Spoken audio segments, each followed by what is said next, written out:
ಆಗಿದ್ದು ಜನಸಾಮಾನ್ಯರಿಗೆ ತುಂಬಾ ಅನುಕೂಲ ಆಗುವಂತ ಒಂದು ಕಾರ್ಯಕ್ರಮ ಇದಾಗಿರುತ್ತೆ. ಈ ನಿಟ್ಟಿನಲ್ಲಿ ಸಾಕಷ್ಟು ಉಪನ್ಯಾಸಗಳು ಈಗಾಗಲೇ ಆಗಿರುತ್ತೆ.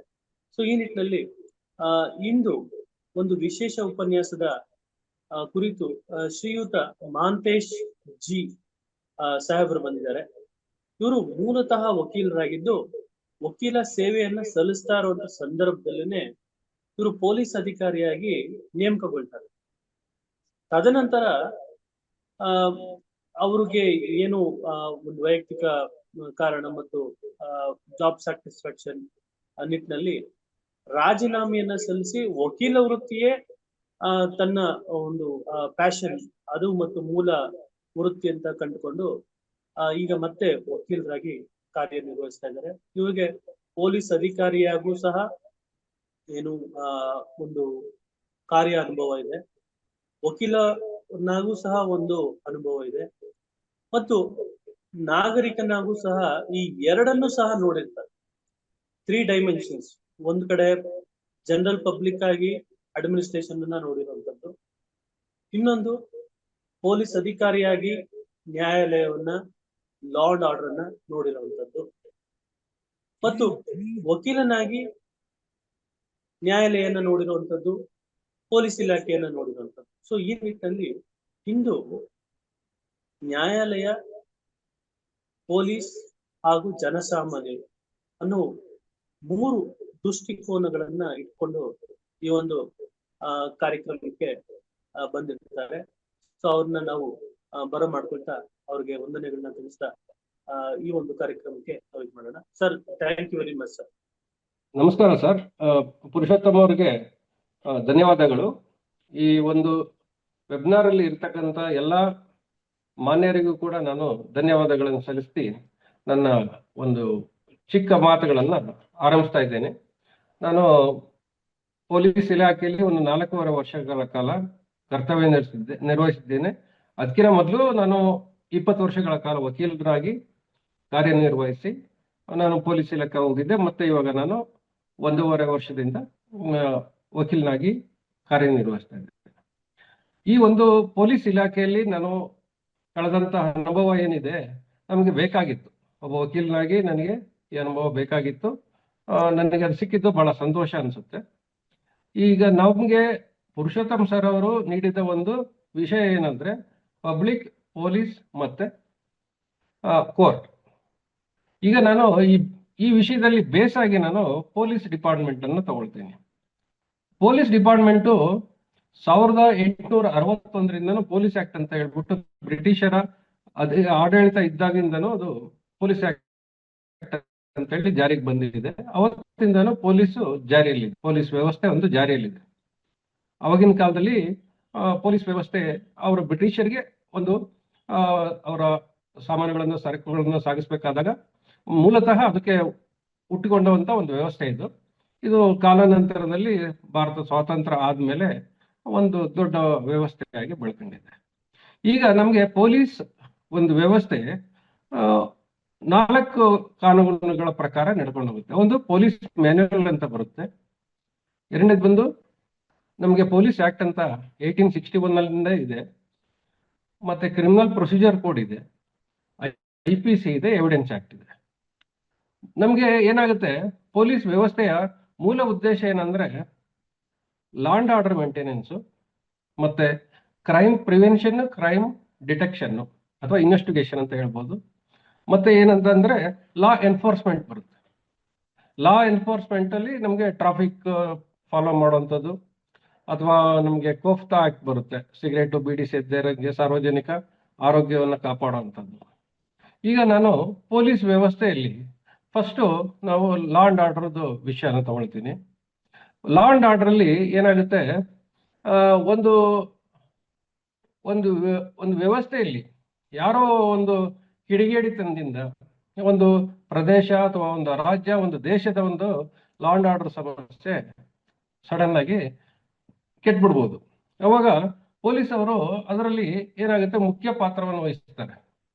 ಯಾವಾಗ ಸೇನಾಪಡೆ ಅವೆಲ್ಲ ಒಂದು ಹಂತವನ್ನು ದಾಟಿದ ಮೇಲೆ ಬರುತ್ತೆ, ಅಲ್ಲಿವರೆಗೂ ನಮ್ದು ರಾಜ್ಯದಾಗ ಅಥವಾ ಒಂದು ಜಿಲ್ಲೆದಾದಾಗ ಒಂದು ಲಾ ಅಂಡ್ ಆರ್ಡರ್ ಸಮಸ್ಯೆಗಳು ಇದ್ದಾಗ ನಾವು ಪೊಲೀಸ್ ಅವರು ಮಾತ್ರನೇ ಇದನ್ನ ನಿರ್ವಹಿಸಿ ಅದನ್ನ ಹತೋಟಿಯಲ್ಲಿ ಇಟ್ಕೊಂತಾರೆ. ಅದು ಏನು ಆಗದೆ ಇರಂಗೆ ಕಾಪಾಡೋದು ಪ್ರಥಮ ಕರ್ತವ್ಯ.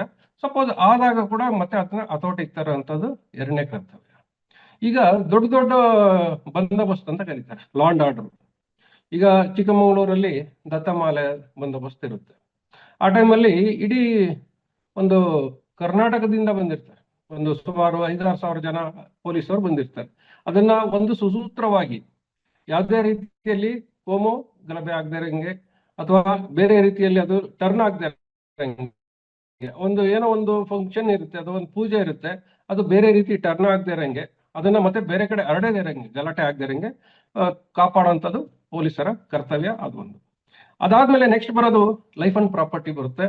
ಯಾವುದೇ ಒಂದು ಮನೆಯನ್ನ ಕಳ್ತನ ಆಗದೆ ಇರಂಗೆ ಅಥವಾ ಮನೆಯಲ್ಲಿ ಕಳ್ತನ ಆಗೋದು ಅಥವಾ ಜೀವ ಹಾನಿ ಆಗದೆ ಇರೋದು ನೋಡ್ಕೊಂಡು ಅದನ್ನ ಆಗದೆ ಇರಂಗೆ ಅವ್ರು ಏನ್ ಮಾಡ್ತಾರೆ, ರಾತ್ರಿ ಕಾಲದಲ್ಲಿ ಬಂದೋಬಸ್ತ್ ವ್ಯವಸ್ಥೆ ಮಾಡ್ತಾರೆ.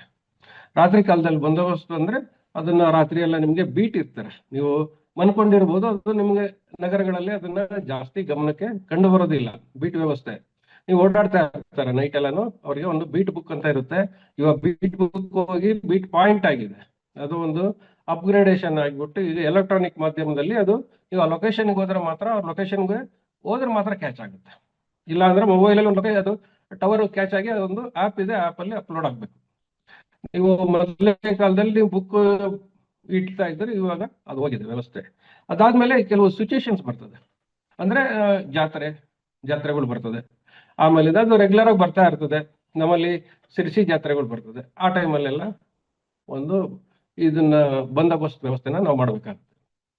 ಈಗ ನಾವು ಪೊಲೀಸರು ಈಗ ಬಂದೋಬಸ್ತ್ ವ್ಯವಸ್ಥೆ ಮಾಡ್ತಾರೆ, ಎಲ್ಲ ಮಾಡ್ತಾರೆ.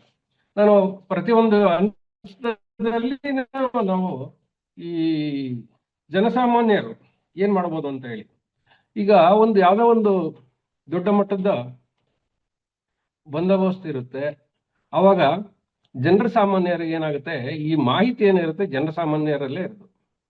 ಬೇರೆ ಏನೇ ಮಾಹಿತಿ ಅಂದ್ರೆ ಒಂದು ಕೆಟ್ಟ ಕೃತ್ಯವನ್ನು ನಡೆಸತಕ್ಕಂಥದ್ದು ಅಥವಾ ಆ ಒಂದು ಸಾಮರಸ್ಯವನ್ನು ಕದಡತಕ್ಕಂಥ ಒಂದು ಮಾಹಿತಿ ಏನಾದ್ರು ಇದ್ದಾಗ, ಅಲ್ಲಿ ನಡೀತಾ ಇದ್ದಾಗ ಜನಸಾಮಾನ್ಯರಲ್ಲಿ ಇರುತ್ತೆ, ಅದು ಅವ್ರಿಗೆ ಗೊತ್ತಿರುತ್ತೆ. ಈಗ ಜನಸಾಮಾನ್ಯರು ಯಾವುದೇ ಒಂದು ಗಲಾಟೆ ಅದು ಏನಾಗಿದೆ, ಒಂದು ಚಿಕ್ಕ ಇನ್ಸಿಡೆಂಟ್ ದೊಡ್ಡ ಕೊಡುತ್ತೆ. ಜನಸಾಮಾನ್ಯ ಏನು ಅಂದ್ರೆ, ಆ ಒಂದು ಯಾವ್ದಾದ್ರು ಮಾಹಿತಿ ಬಂದಾಗ ಒಬ್ಬ ಸೂಕ್ತ ಅಧಿಕಾರಿಗೆ ಅವ್ರಿಗೆ ತಿಳಿಸ್ಬೇಕಾಗತ್ತೆ, ಈ ತರ ಹಿಂಗ ಆಗೋಕ್ ಚಾನ್ಸ್ ಇದೆ, ಇಲ್ಲೆಲ್ಲ ಒಂದ್ ಕಡೆ ಕ್ರೌಡ್ ಆಗೋ ಚಾನ್ಸ್ ಇದೆ. ಅವಾಗ ಅದನ್ನ ಪ್ರೊಟೆಕ್ಷನ್ಗೆ ಸೂಕ್ತವಾದ ವ್ಯವಸ್ಥೆನ ಮಾಡ್ಕೊಡ್ತಾರೆ. ಇದು ಒಂದು ಲಾ ಅಂಡ್ ಆರ್ಡರ್ ಮೇಂಟೆನೆನ್ಸ್ ವಿಚಾರದಲ್ಲಿ ಬಂದಾಗ ಇದಾಗುತ್ತೆ. ಇನ್ನ ಕ್ರೈಮ್ ವಿಚಾರದಲ್ಲಿ ಕ್ರೈಮ್ ಪ್ರಿವೆನ್ಷನ್ ಕ್ರೈಮ್ ಇನ್ವೆಸ್ಟಿಗೇಷನ್ಗಿಂತ ಬಹಳ ಮುಖ್ಯ. ಯಾವಾಗ್ಲೂ ಅದಕ್ಕೆ ನೈಟ್ ಬೀಟ್ಗಳು ಇರೋದು. ಆಮೇಲಿಂದ ನಮ್ಮಲ್ಲಿ ಪೊಲೀಸ್ ಅಲ್ಲಿ ಒಂದು ಗುಡ್ ಮಾರ್ನಿಂಗ್ ಬೀಟ್ ಅಂತ ಇರುತ್ತೆ. ಆಕ್ಚುಲಿ ಗುಡ್ ಮಾರ್ನಿಂಗ್ ಬೀಟ್ ಏನಿರುತ್ತೆ, ಈ ಕೋಮು ಸಾಮರಸ್ಯಕ್ಕೆ ಸಂಬಂಧಪಟ್ಟಂತಹ ಎಲ್ಲಾ ಘಟನೆಗಳಿಗೆ ಗುಡ್ ಮಾರ್ನಿಂಗ್ ಬೀಟ್ ಒಂದು ಪರಿಹಾರ ಆಗ್ತದೆ. ಬೆಳಿಗ್ಗೆ ನೀವು ರಾತ್ರಿ ಎಲ್ಲ ಓಡಾಡ್ತಿರ್ತಾರೆ, 4 ಗಂಟೆಗೆ ಒಂದು ವ್ಯವಸ್ಥೆ ಮತ್ತೆ ಬೀಟ್ ಚೇಂಜ್ ಆಗುತ್ತೆ, ಅದು ಗುಡ್ ಮಾರ್ನಿಂಗ್ ಬೀಟ್ ಅಂತ ಹೇಳಿ. ಅದು ಏನಾಗುತ್ತೆ, ಪ್ರತಿಯೊಂದು ಕೋಮು ಸಾಮರಸ್ಯಕ್ಕೆ ಸಂಬಂಧಪಟ್ಟಂತಹ ಜಾಗಗಳನ್ನ, ಅಂದ್ರೆ ಮಸೀದಿ ಇರ್ಬೋದು, ದೇವಸ್ಥಾನ ಇರ್ಬೋದು, ಸ್ಮಶಾನಗಳಿರ್ಬೋದು, ಅಥವಾ ಗುರುದ್ವಾರಗಳಿರ್ಬೋದು, ಚರ್ಚ್ ಇರ್ಬೋದು, ಪ್ರತಿಯೊಂದನ್ನು ಒಂದು ಪೊಲೀಸ್ ಅವರು ಚೆಕ್ ಮಾಡ್ತಾರೆ ಬೆಳಿಗ್ಗೆ 4 ರಿಂದ 6 ಗಂಟೆ ತನಕ. ಅದು ಕ್ಲಿಯರ್ ಆಗಿ, ಯಾಕಂದ್ರೆ ನಿಮ್ಗೆ ಯಾವುದೇ ಘಟನೆಗಳು ನಡೆದ್ರೆ ರಾತ್ರಿ 12 ರಿಂದ 2-3 ಗಂಟೆ ಒಳಗಡೆ ನಡೀತಾ ಇರುತ್ತೆ. ಅದನ್ನ ಇವರು ಚೆಕ್ ಮಾಡಿದ್ರೆ ಆ ಕೋಮು ಸಾಮರಸ್ಯತೆಗೆ ಒಂದು ಕಾಪಾಡುವಲ್ಲಿ ಒಂದು ದೊಡ್ಡ ಇದು ಅದು ಬರೋದು ಕ್ರೈಮ್ ಡಿಟೆಕ್ಷನ್. ಒಂದು FIR ರಿಜಿಸ್ಟರ್ ಆದ್ಮೇಲೆ, ಒಂದು ಕ್ರೈಮ್ ಆಗಿದೆ ಅಂದಾಗ ಒಂದು FIR ಸೆಕ್ಷನ್ 154 CRPC, ನಾನು ನಾಳೆ CRPC ಹೇಳ್ತಾ ಇದ್ದೀನಿ, ಅಲ್ಲಿ ರಿಜಿಸ್ಟರ್ ಆಗುತ್ತೆ. ಅದರಲ್ಲಿ ಒಂದು ಕಾಗ್ನಿಸಬಲ್ ಅಫೆನ್ಸ್ ಆದ್ರೆ ಮ್ಯಾಜಿಸ್ಟ್ರೇಟ್ ಪರ್ಮಿಷನ್ ಏನ್ ಬೇಕಾಗಲ್ಲ, ಡೈರೆಕ್ಟ್ ಆಗಿ ಇದು ಮಾಡ್ಬೋದು. ನಾನ್ ಕಾಗ್ನಿಸಬಲ್ ಇದ್ದಾಗ ನ್ಯಾಯಾಲಯಕ್ಕೆ ಅನುಮತಿ ತಗೊಂಡು ಅವರು ಇದು ಇನ್ವೆಸ್ಟಿಗೇಷನ್ ಮಾಡಬಹುದು. ಅದು ಈಗ ಇನ್ವೆಸ್ಟಿಗೇಷನ್ ಮಾಡ್ಬೇಕಾದಾಗ ಈ ಜನಸಾಮಾನ್ಯರ ಪಾತ್ರ ಏನು? ಇನ್ವೆಸ್ಟಿಗೇಷನ್ ಕ್ರೈಮ್ ಅಲ್ಲಿ ಏನಾಗುತ್ತೆ, ಅವರು ಜನಸಾಮಾನ್ಯರು ಅವರು ಮಾಹಿತಿ ಬಂದಾಗ ಯಾವ್ದಾದ್ರು ಒಂದು ಕ್ರೈಮ್ ನಡೆದಿರೋ ಬಗ್ಗೆ ಮಾಹಿತಿ ಬಂದಾಗ 2 ಅಪ್ಲಿಕೇಶನ್ ಇದೆ. CRPC 37 ಅಲ್ಲಿ ಒಂದು ಅಪ್ಲಿಕೇಶನ್ ಇದೆ, ಯಾವುದು ಅಂತ ಯಾವುದೇ ಒಂದು ಕ್ರೈಮ್ ನಡೆದಾಗ ಮಾಹಿತಿ ಕೊಡಲೇಬೇಕು. ಬಟ್ ಸೆಕ್ಷನ್ 39 ಇದು ಡ್ಯೂಟಿ ಬೌಂಡ್, 37 ಇದು ಆಬ್ಲಿಗೇಷನ್. ಅದು ಅವ್ರದ್ದು 39 ಅಲ್ಲಿ ಯಾವ್ದಾದ್ರು ಮರ್ಡರ್, ಥೆಫ್ಟ್, ರೇಪ್ ಈ ತರ ವಿಚಾರ ಬಂದಾಗ ತಿಳಿಸ್ಲೇಬೇಕು ಅಂತ ಹೇಳುತ್ತೆ. There is application. ಅವರು ಜನರದ್ದು ಒಂದು ಕರ್ತವ್ಯ, ಸಮಾಜಕ್ಕೆ ಅವರು ನೀಡಬೇಕಂತ ಕರ್ತವ್ಯ. ಬಟ್ ಅದರಲ್ಲಿ ಎಡುತ್ತಾ ಇದ್ದಾರೆ, ಕೆಲವರು ಕೊಡ್ತಾ ಇದ್ದಾರೆ. ಈಗ ನಮಗೆ ಈ ಕ್ರೈಮ್ ಒಂದು ಆಗಿದೆ ಅನ್ಕೊಳ್ಳಿ, ಅದಕ್ಕೆ ನಮಗೆ ಕೋರ್ಟಿಗೆ ನಾವು ಒಂದು ಚಾರ್ಜ್ ಶೀಟ್ ಫೈಲ್ ಮಾಡಬೇಕು. ಅವಾಗ ಜನಸಾಮಾನ್ಯರ ಕೆಲಸ ಏನು ಅಂದ್ರೆ ಅವರು ಸಾಕ್ಷಿ ಕೊಡ್ಬೇಕಾಗ್ತದೆ. ಸಾಕ್ಷಿ ಅಂತಂದ್ರೆ ನಿಮ್ಗೆ ಯಾವಾಗ್ಲೂ ಒಂದು ಕೋರ್ಟಲ್ಲಿ ಏನಾಗುತ್ತೆ, ಅವರ ರಿಲೇಟಿವ್ಸ್ ಯಾರೋ ಒಬ್ಬ ಡೆತ್ ಆಗಿದೆ ಅಂದಾಗ, ಮರ್ಡರ್ ಆಗಿದೆ ಅಂದಾಗ ಅವರ ರಿಲೇಟಿವ್ಸ್ಗಿಂತ ಒಬ್ಬ ಥರ್ಡ್ ಪರ್ಸನ್, ಅವರ ಜಾತಿಗೆ ಸೇರದೆ ಇರೋದು ಅಥವಾ ಸಮಾಜಕ್ಕೆ ಸೇರದೆ ಇರೋದು ಒಬ್ಬ ಇಂಡಿಪೆಂಡೆಂಟ್ ವ್ಯಕ್ತಿ, ಒಂದು ಊರಲ್ಲಿರೋ ವ್ಯಕ್ತಿ ಸಾಕ್ಷಿ ನೀಡಿದ್ರೆ ಅದಕ್ಕೆ ತುಂಬಾ ವ್ಯಾಲ್ಯೂ ಜಾಸ್ತಿ ಇರುತ್ತೆ. ಇದು ಜನರ ಕರ್ತವ್ಯ. ಅದು ಆ ತರ ಒಂದು ಇಂಡಿಪೆಂಡೆಂಟ್ ನಮ್ಗೆ ಯಾಕೆ ಬೇಕು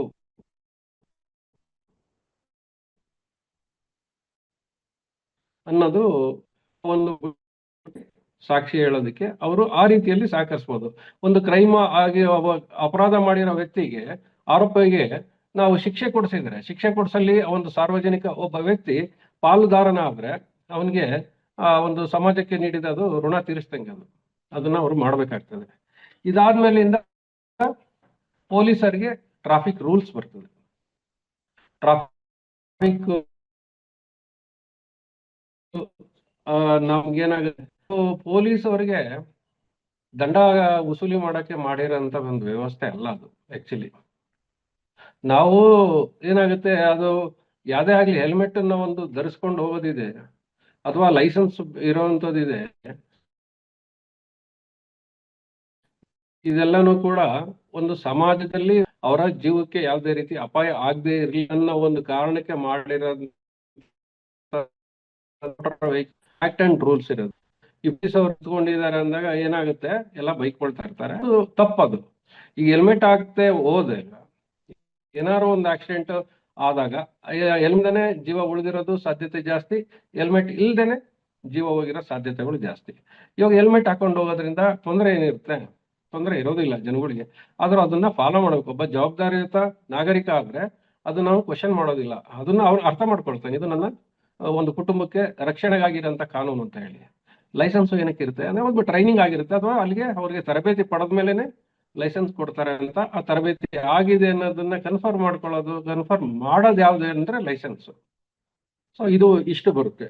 ನೆಕ್ಸ್ಟ್ ಆದಾಗ ಕೋಫ್ತಾದಲ್ಲಿ ಈ ಪೊಲೀಸ್ ಅವರು ಸುಮಾರು ಕಡೆ ಅಲ್ಲಿ ಇಲ್ಲಿ ಸಿಗರೇಟ್ ಸೇದೋದು ಅದು ಇದು ಎಲ್ಲ ವಿಚಾರಗಳಲ್ಲಿ ಫೈನ್ ಹಾಕ್ತಿರ್ತಾರೆ. ಅದು ಏನಾಗುತ್ತೆ ಅಂದ್ರೆ ಸೇದೋದಕ್ಕಿಂತ, ಸಿಗರೇಟ್ ಸೇದೋದಕ್ಕಿಂತ ಇವ್ರಿಗೆ ಸೆಕೆಂಡ್ ಏನು ಅವ್ರು ಬಿಡ್ತಾರ ನೋಡಿ, ಅದು ತುಂಬಾ ಎಫೆಕ್ಟ್ ಅಂತ ಹೇಳ್ಬಿಟ್ಟು ರಿಪೋರ್ಟ್ಗಳೆಲ್ಲ ಬಂದಿರೋದ್ರಿಂದ ಈ ಕೋಫ್ತಾ ಆಕ್ಟ್ ಅಲ್ಲಿ ನೀವು ಸಾರ್ವಜನಿಕ ಸ್ಥಳದಲ್ಲಿ ಸೇದ್ಬಾರ್ದು. ಅದನ್ನ ನೀವು ಜನರು, ನಾವು ಏನಾಗುತ್ತೆ ಟ್ರಾಫಿಕ್ ರೂಲ್ಸ್ ಎಲ್ಲ ಫಾಲೋ ಮಾಡೋದು ಮತ್ತೆ ಈ ತರ ಎಲ್ಲ ಒಂದು ಕೋಫ್ತಾ ಆಕ್ಟ್ ರೂಲ್ಸ್ ಫಾಲೋ ಮಾಡೋದ್ರಿಂದ ಸಮಾಜಕ್ಕೆ ಒಂದು ಕೊಡುಗೆ ಮಾಡೋದಂಗೆ ಆಗುತ್ತೆ. ಇದು ಜನರದು ಒಂದು ಕರ್ತವ್ಯ ಅಂತ ನಾನು ಹೇಳ್ತೀನಿ.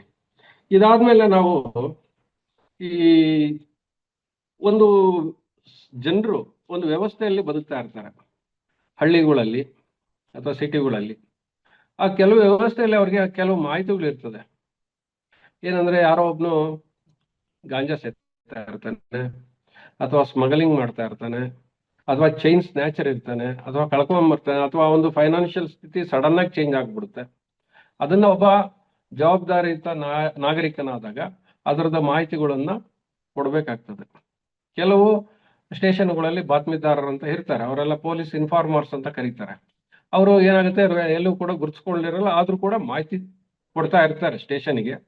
ಅದರಲ್ಲೂ ಕೂಡ ಸಾರ್ವಜನಿಕರು ಒಂದು ಮುಂದಾಗಿ ಕೊಡೋದ್ರಿಂದ ಬಹಳ ಒಳ್ಳೇದು ಅಂತ ನನ್ನ ಭಾವನೆ. ಅವ್ರಿಗೆ ಅದು ಏನಾಗುತ್ತೆ, ನಾಳೆ ಪಕ್ಕದ ಮನೆಯವರಲ್ಲಿ ಏನಾದ್ರು ತೊಂದರೆ ಆಗಿದೆ, ಅದು ನಾಳೆ ನನ್ನ ಮನೆಗೆ ಬರಲ್ಲ ಅನ್ನೋದಕ್ಕೆ ಏನು ಕಾರಣ ಇಲ್ಲ, ನಾಳೆ ನನ್ನ ಮನೆಗೂ ಬರ್ಬೋದು. ಹಂಗಾಗ್ಬಿಟ್ಟು ಅದನ್ನ ಅಲ್ಲೇನೆ ಕಟ್ ಮಾಡೋದಕ್ಕೆ ಇವ್ರು ಸಹಕಾರ ನೀಡಬೇಕು, ಮಾಹಿತಿ ನೀಡಬೇಕು. ಕೆಲವು ಕಡೆ ಜೂಜುಗಳು ಇರ್ತದೆ, ಜೂಜುಗಳು ಆನ್ಲೈನ್ ಆಡ್ತಿರ್ತಾರೆ, ಆನ್ಲೈನ್ ಬೆಟ್ಟಿಂಗ್ ಇರ್ತದೆ, ಕ್ರಿಕೆಟ್ ಬೆಟ್ಟಿಂಗ್ಗಳು. ಇವೆಲ್ಲ ಮಾಹಿತಿಗಳು ಹೆಂಗೆ ಅಂದ್ರೆ ಪೊಲೀಸ್ ಅವರಿಗೆ ಮಾಹಿತಿಗಳು ಕಡಿಮೆ ಇರ್ತದೆ, ಊರಲ್ಲಿ ಪ್ರತಿಯೊಬ್ಬರಿಗೂ ಗೊತ್ತಿರುತ್ತೆ, ಪಕ್ಕದವ್ರಿಗೂ ಗೊತ್ತಿರುತ್ತೆ. ಆ ಮಾಹಿತಿಗಳು ಪೊಲೀಸ್ ಅವರಿಗೆ ಕೆಲವು ಟೈಮು ಸಿಗದೆ ಇರಂಗ್ ನೋಡ್ಕೊಳ್ತಾರೆ. ಅದನ್ನ ಅವರು ಮಾಹಿತಿನ ಕೊಡ್ಬೇಕಾಗ್ತದೆ. ಇವ್ರ ಜನರು ಏನಂದ್ರೆ ಮಾಹಿತಿ ಅವ್ರ ಹತ್ರ ಸಿಗ್ತಾ ಇರ್ತದೆ, ಅದು ಈಸಿಯಾಗಿ ಸಿಗ್ತಾ ಅವ್ರಿಗೆ ಗೊತ್ತಾಗುತ್ತೆ. ಅದು ಪೊಲೀಸು ತುಂಬಾ ಎಫರ್ಟ್ ಹಾಕ್ಬೇಕು ಚಿಕ್ಕ ಮಾಹಿತಿಗೆ. ಅದು ಜನರಲ್ಲಿ ಇರೋದ್ರಿಂದ ಅದನ್ನು ಪೊಲೀಸ್ ವ್ಯವಸ್ಥೆಗೆ ಕೊಡಬಹುದು. ಇದು ಇಷ್ಟು ಇವರು ಜನರು ಸಾಮಾನ್ಯರು ಒಂದು ಪೊಲೀಸ್ ವ್ಯವಸ್ಥೆಯಲ್ಲಿ ಇದು ಮಾಡೋಂಥದ್ದು. ಕೆಲವು ಟೈಮು ಏನಾಗುತ್ತೆ, ಇದರಲ್ಲಿ ಯಾವ್ದಾದ್ರು ನೈಸರ್ಗಿಕ ಆಘಾತಗಳು ಅಂದ್ರೆ ತುಂಬಾ ಮಳೆ ಬರೋದು, ಮತ್ತೆ ಗುಡ್ಡ ಕುಸಿತ ಪ್ರಕರಣಗಳು, ಈ ತರ ಒಂದಾದಾಗ ಪ್ರವಾಹ ಉಂಟಾಗೋದು, ಆ ಟೈಮಲ್ಲೂ ಕೂಡ ಪೊಲೀಸು ಸಾರ್ವಜನಿಕರ ಸಹಕಾರನ ತಗೊಳ್ತಾರೆ. ಅದರಲ್ಲಿ ನಾರ್ಮಲಿ ಏನಾಗುತ್ತೆ, ಈ ಪ್ರವಾಹ ಸಂದರ್ಭಗಳಲ್ಲಿ ಈಜುಗಾರರನ್ನೇ ಒಂದು ತಂಡನ ಗುರುತಿಸಿ ಇಟ್ಕೊಂಡಿರ್ತಾರೆ. ಒಂದು 40-50 ಜನ ಒಂದು ಏರಿಯಾಗಳಲ್ಲಿ ಗುರುತು ಮಾಡಿ ಇಟ್ಕೊಂಡಿರ್ತಾರೆ. ಆ ಒಂದು ಮಳೆಗಾಲ ಜೂನ್ ಬಂದ ತಕ್ಷಣ ಅವ್ರಿಗೆ ಮತ್ತೆ ಮೀಟಿಂಗ್ ಕರೆದು ಅವ್ರಿಗೆಲ್ಲಾನು ಒಂದು ಜವಾಬ್ದಾರಿನ ವಹಿಸಿರ್ತಾರೆ. ಅವರೆಲ್ಲ ಸಾರ್ವಜನಿಕರು, ಅವ್ರು ಯಾವುದೇ ರೀತಿಯ ದುಡ್ಡಿಗೂ ಕೆಲಸ ಮಾಡೋದಿಲ್ಲ. ಹಂಗಾಗಿ ಅವರು ವಾಲಂಟರಿಯಾಗಿ ಬಂದು ಮಾಡ್ತಾ ಇರ್ತಾರೆ. ಕೆಲವರಿಗೆ ಊಟ ಕೊಡುವಂಥದ್ದು, ಕೆಲವು ಮಠ ಮಾನ್ಯಗಳು ಕೆಲವು ಟೈಮ್ ಊಟವನ್ನು ಸರಬರಾಜು ಮಾಡ್ತಾ ಇರ್ತಾರೆ. ಇದು ಈ ಒಂದು ಪೊಲೀಸ್ ವ್ಯವಸ್ಥೆಗೆ ಒಬ್ಬ ಸಾರ್ವಜನಿಕರು ಯಾವ ರೀತಿಯಲ್ಲಿ ಭಾಗಿಯಾಗ್ತಾ ಇದ್ದಾರೆ ಅಂತ ಹೇಳಿ. ಇನ್ನು ಪೊಲೀಸು ಸಾರ್ವಜನಿಕರಿಗೆ ಏನ್ ಕೊಡ್ತಾ ಇದೆ ಅಂದ್ರೆ ಅವರ ರಕ್ಷಣೆ ಕೊಡ್ತಾ ಇರ್ತದೆ. ಯಾವಾಗ ಈಗ 112 ಮಾಡಿದ್ದಾರೆ, ನಿಮಗೆ ಫಸ್ಟ್ ಎಲ್ಲ ಪೊಲೀಸ್ ಅವರು ಬರ್ಲಿಕ್ಕೆ ತುಂಬಾ ಲೇಟ್ ಆಗೋದು. ಅಂದ್ರೆ ಒಂದು ಕೆಲವು ನಿಮ್ಗೆ ಚಿಕ್ಕಮಗಳೂರಲ್ಲಿ ಒಂದು ಸ್ಟೇಷನ್ ಟು ಒಂದು ಅವ್ರದ್ದು ಏನಾದ್ರು ಲಿಮಿಟ್ಸ್ ಬಂದು 50-60 ಕಿಲೋಮೀಟರ್ ಇರುತ್ತೆ. ಯಾವುದೇ ಎಮರ್ಜೆನ್ಸಿಯಲ್ಲಿ ನೀವು ಸ್ಟೇಷನ್ ಇಂದ ಹೋಗೋಕ್ಕೆ 60 ಕಿಲೋಮೀಟರ್, ಅದು ಏನಂದ್ರೆ ಘಾಟ್ ಸೆಕ್ಷನ್ಗಳು 1.5 ಗಂಟೆ ಮೇಲೆ ಬೇಕು. ಸೊ ಅದಕ್ಕೆ ಇವಾಗ ಏನಾಗಿದೆ, 112 ಅಂತ ಹೇಳ್ಬಿಟ್ಟು ಪ್ರತಿ ಒಂದು 15 ಕಿಲೋಮೀಟರ್ 20 ಕಿಲೋಮೀಟರ್ ವ್ಯಾಪ್ತಿಯಲ್ಲಿ ಒಂದು ವೆಹಿಕಲ್ ಓಡಾಡ್ತಾ ಇರುತ್ತೆ. ಅವಾಗ ಏನಾಗುತ್ತೆ, ಒಂದು ಯಾವ್ದಾದ್ರು ಸಡನ್ ಆಗಿ ಫೋನ್ ಮಾಡಿದ್ರೆ ಆ ವ್ಯಾಪ್ತಿಯಲ್ಲಿರೋಂಥ ವೆಹಿಕಲ್ ಸಡನ್ ಆಗಿ ಅಟೆಂಡ್ ಮಾಡುತ್ತೆ. ಎಮರ್ಜೆನ್ಸಿ ಇದ್ದಾಗ ಅಲ್ಲೇ ಕ್ಲೋಸ್ ಮಾಡುತ್ತೆ, ಇಲ್ಲ ಅಂತಂದ್ರೆ ದೊಡ್ಡ ಮಟ್ಟದ್ದಾದ್ರೆ ಸ್ಟೇಷನ್ಗೆ ರಿಪೋರ್ಟ್ ಮಾಡ್ತಾರೆ. ಅದನ್ನ ಸೆಂಟ್ರಲ್ ಕಂಟ್ರೋಲ್ಡ್ ವ್ಯವಸ್ಥೆ, ಅದು ಬೆಂಗಳೂರಿಗೆ ಬರುತ್ತೆ ಫೋನ್ ಯಾವುದೇ ಮಾಡಿದಾಗಲೂ. ಹಂಗಾಗ್ಬಿಟ್ಟು ಅದನ್ನ ಒಂದು ಫಾಲೋ ಮಾಡೋ, ನಿಗಾ ವಹಿಸೋ ಅಂತ ಒಂದು ವ್ಯವಸ್ಥೆ ಅಲ್ಲಿ ಇದೆ. ಹಂಗಾಗ್ಬಿಟ್ಟು 112ನ ಯೂಸ್ ಮಾಡ್ಕೊಳ್ಬಹುದು. ಇದು ಇಷ್ಟಾದ್ಮೇಲೆ ನಮ್ಗೆ ಈಗ ಸಾಕ್ಷಿಗಳಲ್ಲಿ ಏನಾಗುತ್ತೆ, ಕೋರ್ಟಿಗೆ ಹೋದಾಗ ಸಾಕ್ಷಿಗಳು ಇಂಪಾರ್ಟೆಂಟ್. ಏನಂದ್ರೆ ನಾನು ನೋಡ್ದಂಗೆ ಸುಮಾರು ಈ ಎಕ್ಸೈಸ್ ರೈಡ್ ಕೇಸ್ಗಳೆಲ್ಲ ಮಾಡಿರ್ತೀವಿ ನಾವು 4 ವರ್ಷದಲ್ಲಿ 100 ಮಾಡಿರ್ಬೋದು ಎಕ್ಸೈಸ್ ರೈಡ್. ಅಂದ್ರೆ ಅಕ್ರಮವಾಗಿ ಮದ್ಯ ಸಂಗ್ರಹಣೆ ಮಾಡೋದು ಮತ್ತೆ ಮದ್ಯ ಮಾರಾಟ ಮಾಡೋದು ಅಕ್ರಮ ಲಾಭಕ್ಕಾಗಿ ಅಂತ ನಾವು ಒಂದು 32-34 ಸೆಕ್ಷನ್ ಅಂತ ಹೇಳಿ ಕೇಸ್ ಹಾಕ್ತಾ ಇರ್ತೀವಿ. ಅದರಲ್ಲಿ ನಾವು 100 ಕೇಸಲ್ಲೂ ಕೂಡ ನಾವು ಮಾಜರದಾರರುಗಳನ್ನ ಲೋಕಲ್ ಎಡ್ಸ್ ತಗೊಂಡಿರ್ತೀವಿ. ಇಲ್ಲಿ ಪ್ರಾಬ್ಲಮ್ ಆಗ್ತಾ ಇರೋದಂದ್ರೆ ಇದುವರೆಗೂ ಕೂಡ 100 ಕೇಸಲ್ಲೂ ಕೂಡ ಒಬ್ಬ ಮಾಜರದಾರನು ಕೂಡ ಆರೋಪಿ ವಿರುದ್ಧವಾಗಿ ಸಾಕ್ಷಿ ಹೇಳಲ್ಲ. ನಮಗೆ ಗೊತ್ತಿಲ್ಲ, ಸೈನ್ ಮಾಡಿ ಅಂದ್ರೆ ಮಾಡಿದ್ವಿ ಅಷ್ಟೇ, ಇಷ್ಟು ಬಿಟ್ರೆ ಇದೆ. ಅದು ಅದರಲ್ಲಿ ಏನಾಗುತ್ತೆ, ಅವನು ಮತ್ತೆ ಅವನು ಬಿಡುಗಡೆ ಆದ್ರೆ ಮತ್ತೆ ಅದೇ ಮಾರಾಟ ಮಾಡ್ತಾನೆ, ಅವನಿಗಿನ್ನ ಧೈರ್ಯ ಬರುತ್ತೆ. ಇದು ಒಂದು. ಆಮೇಲೆ ತುಂಬಾ ಅಕ್ವಿಟಲ್ ಕೇಸಸ್ಗಳಲ್ಲಿ ಇಂಡಿಪೆಂಡೆಂಟ್ ಸಾಕ್ಷಿಗಳು ಮತ್ತೆ ಅವರ ಏನು ಜನರು ಏನಿದ್ದಾರೆ ಸಾಕ್ಷಿಗಳು, ಯಾಕಂದ್ರೆ ಅಫಿಷಿಯಲ್ಸ್ಗಳು ಸುಳ್ಳು ಹೇಳೋದು ಇದು ಆಗಲ್ಲ, ಪ್ರಾವಿಷನ್ ಇಲ್ಲ ಹಾಸ್ಟೈಲ್ ಆಗೋದಕ್ಕೆ. ಆಮೇಲೆ ಫೋರೆನ್ಸಿಕ್ ಸೈನ್ಸ್ ಎಕ್ಸ್ಪರ್ಟ್ಸ್ ಯಾರು ಆಗೋದಿಲ್ಲ. ಈ ಮತ್ತೆ ಒಂದು ವ್ಯವಸ್ಥೆಯಲ್ಲಿ ಏನು ಡಾಕ್ಟರ್ ಇರ್ತಾರೆ ಯಾರು ಆಗೋದಿಲ್ಲ. ಇಲ್ಲಿ ನಿಮಗೆ ವಿಟ್ನೆಸ್ಗಳು ಯಾರು ಆಗ್ತಾರೆ, ಇಂಡಿಪೆಂಡೆಂಟ್ ಸಾರ್ವಜನಿಕರು ಹಾಸ್ಟೈಲ್ ಆಗ್ತಾರೆ. ಅದೇನು ಪ್ರಭಾವಕ್ಕೆ ಒಳಗಾಗಿನೋ ಏನೋ ಅವರು ಹಾಸ್ಟೈಲ್ ವಿಟ್ನೆಸ್ಗಳು ಆಗ್ಬಿಡ್ತಾರೆ. ಈಗ ಹಂಗಾದಾಗ ನಿಮ್ಗೆ ಅಕ್ವಿಟಲ್ ಏನಾಗುತ್ತೆ, ಕಾಂಟ್ರಾಡಿಕ್ಟರಿ ಸ್ಟೇಟ್ಮೆಂಟ್ಸ್ ಆಗ್ತದೆ.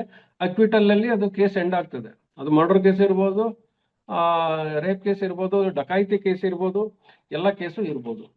ಈಗ ನಮ್ಮ ಒಂದು ವ್ಯವಸ್ಥೆ, ಪೊಲೀಸ್ ವ್ಯವಸ್ಥೆ ಮತ್ತೆ ನ್ಯಾಯಾಂಗ ವ್ಯವಸ್ಥೆ ಇರೋದ್ರಿಂದ ಏನ್ ಲಾಭ ಏನ್ ಬರ್ತದೆ, ಸಾರ್ವಜನಿಕರ ಕರೆಕ್ಟ್ ಆಗಿ ಅವ್ರದ್ದು ಏನ್ ಸಮಾಜಕ್ಕೆ ಏನ್ ಬದ್ಧತೆ ಇದೆ ಅದನ್ನ ಅವ್ರು ಕೊಡದೇ ಇದ್ದಾಗ ಬಿಡುಗಡೆ ಆಗೋ ಸಂದರ್ಭಗಳು ಜಾಸ್ತಿ ಅಲ್ಲ, 90% ಬಿಡುಗಡೆ ಆಗುತ್ತೆ.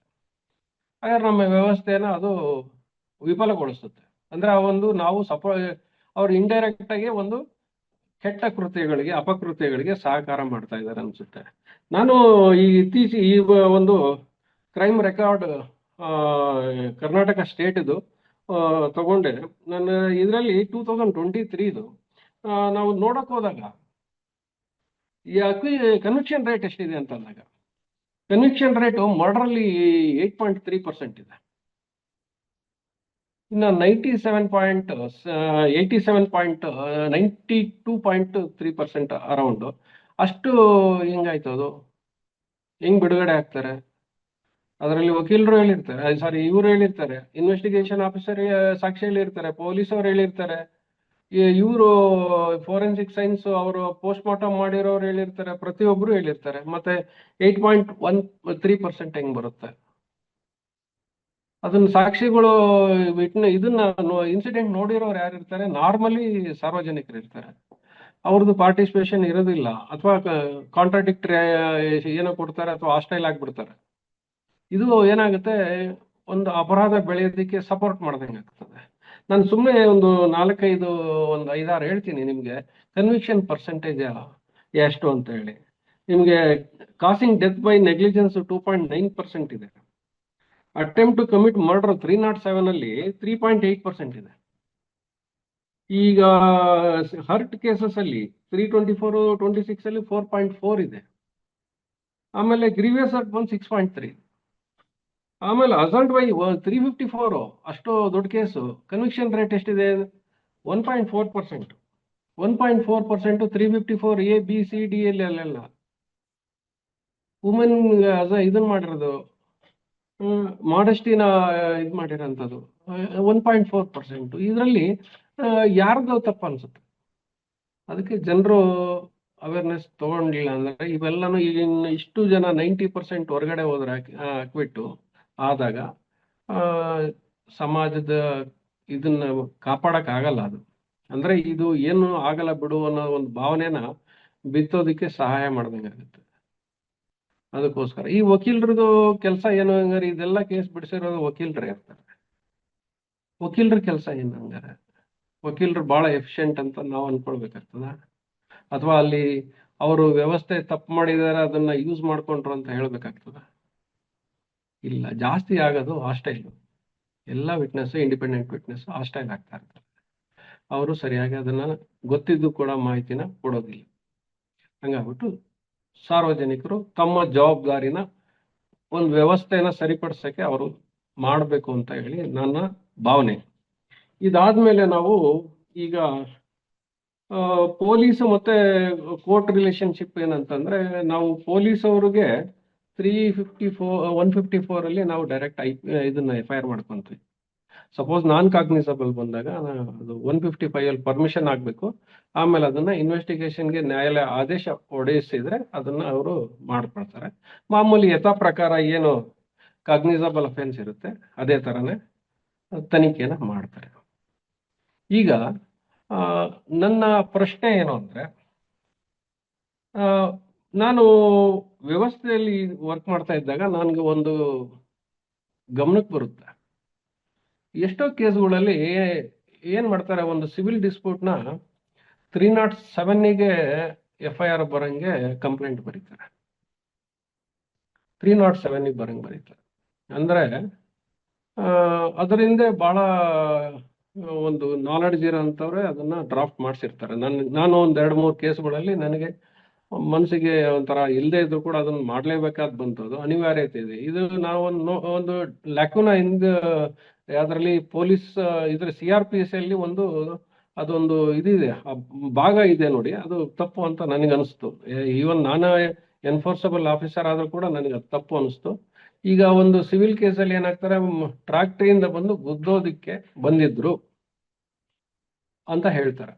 ಗುದ್ದೋದಕ್ಕೆ ಬಂದಿದ್ರು ಅಂದ್ರೆ ಸಾಯಿಸೋದಕ್ಕೆ ಬಂದಿದ್ರು. ಅದು 307 ಏನೂ ಆಗಿಲ್ಲ, ಗಾಯ ಆಗಿಲ್ಲ, ಏನೂ ಆಗಿಲ್ಲ. ಬಟ್ 307ಗೆ ಅದೇನು ಇನ್ಗ್ರೀಡಿಯೆಂಟ್ಸ್ ಬೇಕೋ ಎಲ್ಲ ಇನ್ಗ್ರೀಡಿಯೆಂಟ್ಸ್ನ ಕಂಪ್ಲೇಂಟ್ ಅಲ್ಲಿ ಹಾಕ್ತಾರೆ. ಈ 307 ಮಾಡಬೇಕೋ ಬೇಡವೋ ಪೊಲೀಸ್ ಆಫೀಸರ್ಗೆ ಡಿಸ್ಕ್ರಿಷನ್ ಇಲ್ಲ. ಯಾಕಂದ್ರೆ ಕಾಗ್ನಿಸಬಲ್ ಅಫೆನ್ಸ್ ಏನಿರುತ್ತದೆ ತಗೊಂಡ್ ಬಂದ ಕಂಪ್ಲೇಂಟ್ ಕೊಟ್ಟಾಗ ರಿಜಿಸ್ಟರ್ ಮಾಡ್ಕೊಳ್ಳೇಬೇಕು. ಇದು ನನ್ಗೇನೆ 1-2 ಕೇಸ್ಗಳಲ್ಲಿ ಆಗೋಗ್ಬಿಟ್ಟಿದೆ. ಅಲ್ಲಿ ಇರ್ಲಿಲ್ಲ, ನನಗೆ ಎಲ್ಲ ಕಡೆ ಕೇಳಿದೆ, ಹೈಯರ್ ಆಫೀಸರ್ಸ್ ಕೇಳಿದೆ, ಅವ್ರ ಕಡೆನೂ ಆನ್ಸರ್ಸ್ ಇಲ್ಲ ನೀವು ಮಾಡ್ಕೊಳ್ಳೇಬೇಕು, ಅದು ಕಂಪ್ಲೇಂಟ್ ಅಲ್ಲಿ ಏನಿದೆ ಅದ್ರ ಪ್ರಕಾರ ಮಾಡ್ಕೊಳ್ಳಿ, ಬೇಕಾದ್ರೆ ಆಮೇಲೆ ಬಿ ರಿಪೋರ್ಟ್ ಹಾಕಿ ಅಂತಾರೆ. ಬಟ್ ಅಲ್ಲಿವರೆಗೂ ಒಬ್ಬ ಏನು ಮಾಡದಿರೋ ವ್ಯಕ್ತಿ, ಅಥವಾ ಒಬ್ಬ ವ್ಯಕ್ತಿ ಇರಲ್ಲ, ಅದರಲ್ಲಿ 8-10 ಜನ ಸೇರಿಸಿರ್ತಾರೆ, ಅವರು ಸಫರ್ ಆಗೋದನ್ನ, ಕೋರ್ಟ್ಗೆ ಹೋಗೋದನ್ನ, ಬೇಲ್ ತಗೊಳ್ಳೋದನ್ನ, ಅಥವಾ ಅವ್ರು ತಪ್ಪಿಸ್ಕೊಂಡು ಹೋಗೋದು, ಆಂಟಿಸಿಪೇಟರಿ ಬೇಲ್ ತಗೊಳ್ಳೋದಕ್ಕಿಂತ ಮುಂಚೆ ಈ ತರ ವ್ಯವಸ್ಥೆ ಬೇಕಾ ಅಂತ ನನಗೆ ಅದೊಂದು ವ್ಯವಸ್ಥೆಯಲ್ಲಿ ಎಲ್ಲೋ ಒಂದ್ ಕಡೆ ತಪ್ಪಂತ ಕಾಣಿಸ್ತು. ನನ್ನ ಅನುಭವ ಅದು. ನಾನು ಸುಮಾರು ಜನ ಹತ್ರ ಮಾತಾಡಿದ್ದೀನಿ ಈ ವಿಚಾರವಾಗಿ. ಈಗ ನಾವು ಪೊಲೀಸ್ ಅವ್ರು ಏನ್ ಮಾಡ್ತಾರೆ, ಕೋರ್ಟಿಗೆ ಅವ್ರದೇ ಆದ ಒಂದು ಚಾರ್ಜ್ ಶೀಟ್ ಫೈಲ್ ಮಾಡೋಂಥದ್ದಿರ್ಲಿ, ಅದಕ್ಕೆ ಎವಿಡೆನ್ಸ್ ಕೊಡುವಂಥದ್ದಿರ್ಲಿ, ಅದು ನ್ಯಾಯಾಲಯಕ್ಕೆ ಏನ್ ಬೇಕೋ ಅದನ್ನ ಅವ್ರು ಕೊಡ್ತಿರ್ತಾರೆ. ಇವರು ಇಲ್ಲಿ ಪೊಲೀಸ್ ಅವ್ರದ್ದು ಮತ್ತೆ ನ್ಯಾಯಾಲಯದಕ್ಕೆ ನಾನು ನೋಡಿದಂಗೆ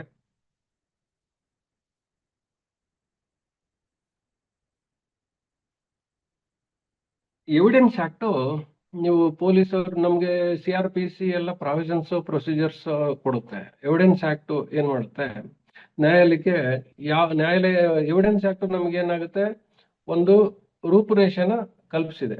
ಏನಂತ, ನೀವು ಯಾವ ರೀತಿ ಕಲೆಕ್ಟ್ ಮಾಡಬೇಕು, ಎವಿಡೆನ್ಸ್ ಕಲೆಕ್ಟ್ ಮಾಡಬೇಕು, ಯಾವ ರೀತಿ ಎವಿಡೆನ್ಸ್ ಕಲೆಕ್ಟ್ ಮಾಡಬೇಕು, ಯಾವ ರೀತಿ ಪ್ರೊಡ್ಯೂಸ್ ಮಾಡಬೇಕು, ಇದು ಎವಿಡೆನ್ಸ್ ಆಕ್ಟ್ ಅಲ್ಲಿ ಹೇಳಿರ್ತಕ್ಕಂಥದ್ದು. ಈಗ ನಮ್ಗೆ ಎವಿಡೆನ್ಸ್ ಆಕ್ಟ್ ಪ್ರಕಾರ ನಾವು ನಡ್ಕೊಳ್ದೇನೆ ತಪ್ಪುಗಳು, ಪ್ರೊಸೀಜರಲ್ ಲ್ಯಾಪ್ಸಸ್ ಆದಾಗ ಅದು ಕೆಲವು ಕೇಸ್ಗಳಲ್ಲಿ ಬೇಲ್ ಆಗಂಥದ್ದು, ಅಕ್ವಿಟ್ ಆಗಂಥದ್ದು ಕಂಡು ಬಂತು. ಈಗ ಮೊನ್ನೆ ಯಾವುದೋ ಒಂದು ಬಹಳ ದೊಡ್ಡ ಕೇಸು, ಅದರಲ್ಲಿ ಪ್ರೊಸೀಜರಲ್ ಲ್ಯಾಪ್ಸಸ್ಗೆ ಬೇಲ್ ಬಂತು. ಪ್ರೊಸೀಜರಲ್ ಲ್ಯಾಪ್ಸಸ್ ಕೇಸು ಇದಕ್ಕೆ ಮೆರಿಟ್ಸ್ ಮೇಲೆ ಹೋಗ್ಲೇ ಇಲ್ಲ, ಅಲ್ಲಿ ಪ್ರೊಸೀಜರಲ್ ಲ್ಯಾಪ್ಸಸ್ ಅಲ್ಲೇ ಬೇಲ್ ತಗೊಳ್ತಾರೆ. ಅವಾಗ ನಾವು ಒಂದು ಪೊಲೀಸರಲ್ಲಿ ಏನಾಗುತ್ತೆ, ಒಂದು ಇಂಟರ್ನಲ್ ವ್ಯವಸ್ಥೆ ಇರುತ್ತೆ. ಅಕ್ವಿಟಲ್ ಕೇಸ್ಗಳನ್ನೆಲ್ಲ ಅಲ್ಲಿ ಪ್ರತಿ ಜಿಲ್ಲೆಯಲ್ಲಿ ಒಬ್ಬ ಅಡಿಷನಲ್ SP ಮಟ್ಟದ ಅಧಿಕಾರಿ ಸ್ಕ್ರೂಟ್ನಿ ಮಾಡ್ಬಿಟ್ಟು ಅವರು ಇದನ್ನ ಎಕ್ಸ್ಪ್ಲನೇಷನ್ ಕೇಳ್ತಾರೆ, ಯಾಕೆ ಅಕ್ವಿಟ್ ಆಯ್ತು ಇದು, ಅದಕ್ಕೆ ಅಲ್ಲಿ ನ್ಯಾಯಾಲಯ ಮೆನ್ಷನ್ ಮಾಡಿರುತ್ತೆ ಯಾವ ರೀಸನ್ಗೋಸ್ಕರ ಈ ಕೇಸ್ ಅಕ್ವಿಟ್ ಆಗಿದೆ ಅಂತೇಳಿ, ಅದನ್ನ ಯಾಕೆ ನೀವು ಕಾಂಪ್ಲೈ ಮಾಡಲಿಲ್ಲ ಅಂತೇಳಿ ಅವ್ರಿಗೆ ಒಂದು ನೋಟಿಸ್ ಜಾರಿ ಮಾಡಿ ಅವ್ರ ಕಡೆಯಿಂದ ಎಕ್ಸ್ಪ್ಲನೇಷನ್ ತಗೊಳುತ್ತೆ. ಬಟ್ ಈ ತರ ಒಂದು ಪ್ರೊಸೀಜರಲ್ ಒಂದು ಲಾದಲ್ಲೇನೆ ಇದು ಮಾಡೋಕೆ ಹೋದಾಗ ಅವ್ರಿಗೆ ಪೊಲೀಸ್ ವ್ಯವಸ್ಥೆಯಲ್ಲಿ ಏನಾಗುತ್ತೆ, ಪ್ರೊಸೀಜರ್ಸ್ ಬಗ್ಗೆ ಅಷ್ಟು ಗಮನ ಅನ್ನೋದಕ್ಕಿಂತ ಜ್ಞಾನ ಕಡಿಮೆನೆ ನಾನು ನೋಡಿರಂಗೆ. ಅವ್ರಿಗೆ ನಿಮ್ಗೆ ಕೆಲವು ಪ್ರಾಬ್ಲಮ್ ಏನಂದ್ರೆ ಇಂಗ್ರೀಡಿಯೆಂಟ್ಸ್ ತುಂಬಾ ಗೊತ್ತಿರಲ್ಲ. ನಾನು ನೋಡಿರಂಗೆ 498 ಇಂಗ್ರೀಡಿಯೆಂಟ್ಸ್ಗಳೇ ಅವ್ರಲ್ಲಿ ತುಂಬಾ ಕಡಿಮೆ ನಾಲೆಡ್ಜ್. ಅಂದ್ರೆ ಎಲ್ಲರಿಗೂ ಅಂತ ನಾನು ಹೇಳಲ್ಲ, ಜನರಲೈಸ್ ಮಾಡಲ್ಲ, ಮೆಜಾರಿಟಿ ಕಡಿಮೆ ಇರ್ತದೆ. 498 ಗಂಡ ಹೆಂಡತಿ ಜಗಳಕ್ಕೆ 498 ಹಾಕ್ಬಿಡ್ತಾರೆ ಕಾಮನ್ ಆಗಿ. ಅಲ್ಲಿ ಡೌರಿ ಡಿಮ್ಯಾಂಡು ಅದೆಲ್ಲಾನು ಬರೋದಿಲ್ಲ. ಆಮೇಲೆ ಕೆಲವು ಇಂಗ್ರೀಡಿಯೆಂಟ್ಸ್ಗಳು ಏನಿರ್ತದೆ ಅದನ್ನ ನೋಡದೇನೆ ಸೆಕ್ಷನ್ಗಳು ಸೇರಿಸೋಂಥದ್ದು. ಇಲ್ಲಿ ಎಲ್ಲ ಹೈಕೋರ್ಟ್ ಅಲ್ಲಿ 482 ವಾಷಿಂಗ್ ಎಲ್ಲ ಬಂದಾಗ ಗೊತ್ತಾಗುತ್ತೆ ಅದ್ರದ್ದು ಏನು ಅಂತ ಹೇಳಿ, ಯಾಕೆ ಅಂತ ಹೇಳಿ. ಅದೊಂದು ಕೇಸ್ಗೆ ತಿಳ್ಕೊಂತಾರೆ, ಆಮೇಲೆ ಸುಮ್ಮನೆ ಆಗ್ಬಿಡ್ತಾರೆ. ಇದು ನನ್ನ ಪೊಲೀಸ್ ವ್ಯವಸ್ಥೆಯಲ್ಲಿ ಇದ್ದಾಗ ಪ್ರೊಸೀಜರಲ್ ಆಸ್ಪೆಕ್ಟ್ಸ್ ಬಗ್ಗೆ ನಮ್ಗೆ ಅಷ್ಟು ಗಮನ ಇದೆ ಅಂತ ಅವ್ರಿಗೆ ಅನಿಸ್ಲಿಲ್ಲ. ಯಾಕಂದ್ರೆ ಇಲ್ಲಿ ಕೆಲವು ಬುದ್ಧಿವಂತ ವಕೀಲರುಗಳು ಏನಂತಾರೆ, ಅವರೇ ನಮ್ಮಲ್ಲಿ ಟ್ರೈನಿಂಗ್ ಕೊಡ್ಬೇಕಾರೆ ಹೇಳ್ತಾ ಇದ್ರು, ಬುದ್ಧಿವಂತ ವಕೀಲರು ಏನ್ ಮಾಡ್ತಾರಂತೆ, ಫ್ಯಾಕ್ಟ್ಸ್ ಮೇಲೆ ಹೋದ್ರೆ ಫೇಲ್ ಆಗ್ತೀವಿ ಅಂದ್ಮೇಲೆ ಪ್ರೊಸೀಜರಲ್ ಮೇಲೆ ಹೋಗ್ತಾರೆ. ಬರೀ ಪ್ರೊಸೀಜರ್ ಹಿಡ್ಕೊಂಡೇ ಪೊಲೀಸ್ ಮ್ಯಾನ್ಯಲ್ ಹಿಡ್ಕೊಂಡೇ ಹೋಗೋದು ಅಂತ. ಇದು ನಾನು ನೋಟಿಸ್ ಮಾಡಿದಂಗೆ ಪ್ರೊಸೀಜರ್ಸ್ ತುಂಬಾ ವೀಕ್ ಇದ್ದಾರೆ ಅವರು. ಅದ್ರದ್ದು ಈಗ ನಿಮ್ಗೆ ಯಾವ್ದೋ ಒಂದು ಪೋಕ್ಸೋ ಕೇಸಲ್ಲಿ ಎಲ್ಲಿ ಸ್ಟೇಟ್ಮೆಂಟ್ ಮಾಡ್ಕೊಳ್ಬೇಕು ಅಂತ ಇರುತ್ತೆ, ಅದನ್ನೆಲ್ಲ ವೈಲೇಟ್ ಮಾಡ್ತಾ ಇರ್ತಾರೆ. ಆಮೇಲೆ ಸ್ಟೇಷನಿಗೆ ಕರ್ಕೊಂಬರ್ಬಾರ್ದು ಅಂತ ಇರ್ತಾರೆ, ಮಫ್ತಿಯಲ್ಲಿ ಇರಬೇಕು, ಬಟ್ಟೆ ಪೊಲೀಸ್ ಯೂನಿಫಾರ್ಮ್ ಹಾಕಿ, ಅವೆಲ್ಲಾನು ವೈಲೇಟ್ ಆಗ್ತಾ ಇರ್ತದೆ. ಅವೆಲ್ಲಾನು ಗ್ರೌಂಡ್ ಅದಕ್ಕೆ ಸೂಟಬಲಿ ಹೇಳ್ಬೇಕಾಗ್ತದೆ. ಬಟ್ ಅವೆಲ್ಲಾನು ಸ್ಟ್ಯಾಂಡಿಂಗ್ ಆರ್ಡರ್ಸ್ ಇದಾವೆ ಪೊಲೀಸ್ ವ್ಯವಸ್ಥೆಯಲ್ಲಿ. ಪ್ರತಿಯೊಂದು ಜಡ್ಜ್ಮೆಂಟ್ ಆದಾಗ ಯಾವ್ದಾರ ಲ್ಯಾಂಡ್ ಮಾರ್ಕ್ ಜಡ್ಜ್ಮೆಂಟ್ ಅಥವಾ ಗೈಡ್ಲೈನ್ಸ್ ಕೊಡ್ಬೇಕಂದಾಗ ಅದಕ್ಕೆ ಒಂದು ಸ್ಟ್ಯಾಂಡಿಂಗ್ ಆರ್ಡರ್ಸ್ ಅಂತ ಹೇಳ್ಬಿಟ್ಟು DG and IGP ಅವರು ಕೊಡ್ತಾ ಇರ್ತಾರೆ ಪ್ರತಿ ಕಾಲಕ್ಕೂ. ಅದನ್ನ ಫಾಲೋ ಮಾಡೋದು ಸ್ವಲ್ಪ ಕಡಿಮೆ. ಆಮೇಲಿಂದ ಈಗ ನಮಗೆ ಒಂದು ಯಾವುದೋ ಒಂದು ಕೇಸಲ್ಲಿ ಪೊಲೀಸವರು ನ್ಯಾಯಾಲಯಕ್ಕೆ ಒಂದು ಸಲ್ಲಿಸ್ತಾ ಏನೋ ಚಾರ್ಜ್ ಶೀಟ್ ಸಲ್ಲಿಸ್ತಾರೆ. ಚಾರ್ಜ್ ಶೀಟ್ ಸಲ್ಲಿಸಿದ ಮೇಲೆ ಅದು ಅಷ್ಟಕ್ಕೆ ಬಿಡೋದು ಇದಾಗುತ್ತೆ. ಅಲ್ಲಿಗೆ ಅದು ಏನಾಗುತ್ತೆ, ಒಂದು ತಲೆ ಮೇಲೆ ಭಾರ ಕಳೀತಪ್ಪ ಅಂತ ಒಂದು ಫೀಲಿಂಗ್ ಇರ್ತದೆ. ನಾನು ಪೊಲೀಸಲ್ಲಿ ಏನಂದ್ರೆ ಚಾರ್ಜ್ ಶೀಟ್ ಹಾಕಿ CC ನಂಬರ್ ಬಂತು ಅಂದ್ರೆ ನಂದು ಕೇಸಿಂದು ಇದು ಮುಕ್ತಿ ಹೊಂದ್ಬಿಟ್ವಿ ಅಂತ ಒಂದು ಫೀಲಿಂಗ್ ಬಂದ್ಬಿಡ್ತದೆ.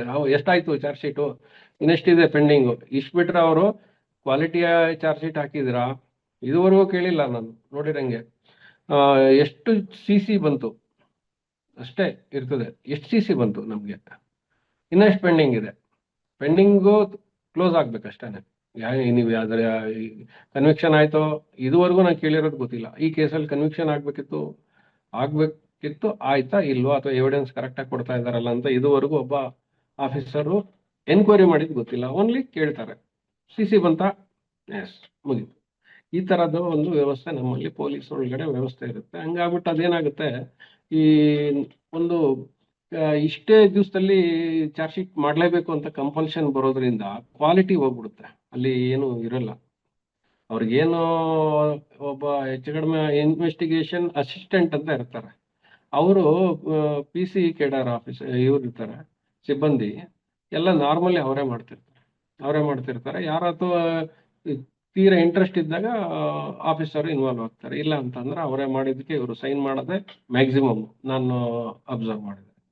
ಹಂಗಾಗ್ಬಿಟ್ಟು ಏನಾಗುತ್ತೆ, ಇಲ್ಲ ಈ ವಾರ 10 ಚಾರ್ಜ್ ಶೀಟ್ ಆಗ್ಲೇಬೇಕು ಅಂದಾಗ ಕ್ವಾಲಿಟಿ ಹೋಯ್ತು ಪೊಲೀಸ್ ವ್ಯವಸ್ಥೆಯಲ್ಲಿ. ಅದು ಏನಾಗುತ್ತೆ, ಅಕ್ವಿಟಲ್ಲಲ್ಲಿ ಕೊನೆಗೆ ಅದು ಅಂತಿಮ ಪಯಣನ ಮುಗಿಸ್ಬಿಡುತ್ತೆ ಆ ಕೇಸು. ಯಾಕೆ ಅಕ್ವಿಟಲ್ ಆಯ್ತು ಅನ್ನೋದಕ್ಕೆ ಇದು ಒಂದು ಮೇನ್ ಕಾರಣನೇ.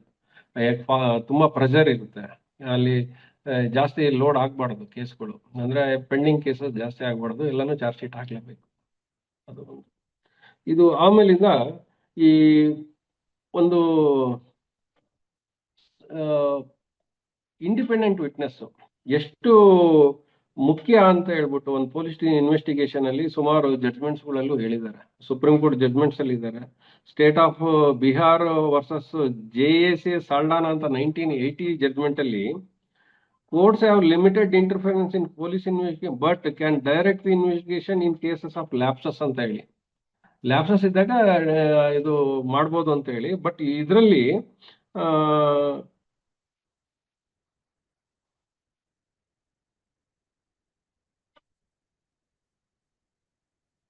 ಈ ಅರೆಸ್ಟ್ ಮತ್ತೆ ಕಸ್ಟಡಿ, ಇದು ಪೊಲೀಸವರು ಅರೆಸ್ಟ್ ಮತ್ತು ಕಸ್ಟಡಿಯಲ್ಲಿ ಮೊನ್ನೆದು arrest procedure supreme court guidelines ಇದೆ. ಈ ಒಂದು ಫಾಲೋ ಮಾಡಿದ್ರೆ ಅರೆಸ್ಟ್ ಮಾಡ್ಬೇಕಂತ ಹೇಳಿ ಆ ಗೈಡ್ಲೈನ್ ಅಲ್ಲಿ ಒಂದು ಸುಪ್ರೀಂ ಕೋರ್ಟ್ ಒಂದು ಗೈಡ್ಲೈನ್ ಫಾಲೋ ಮಾಡಿಲ್ಲ. ಅದು ಮೊನ್ನೆ ಬೈಲ್ ಆಗೋದಕ್ಕೆ ಕಾರಣ ಆಗಿದ್ದು. ಅದೊಂದು. ಈ ನನ್ನ ಕೊನೆಯದು ಈ ವಿಚಾರದಲ್ಲಿ ಏನಂತಂದ್ರೆ, ಪೊಲೀಸ್ ಅವರಿಗೆ ಸಾರ್ವಜನಿಕರು ಮಾಹಿತಿಯನ್ನ ಕೊಡಬೇಕು ಫಸ್ಟ್. ಯಾಕಂದ್ರೆ ಮಾಹಿತಿ ಅವ್ರ ಹತ್ರ ಇರುತ್ತೆ, ಅವ್ರಿಗೆ ಕೊಡಬೇಕು.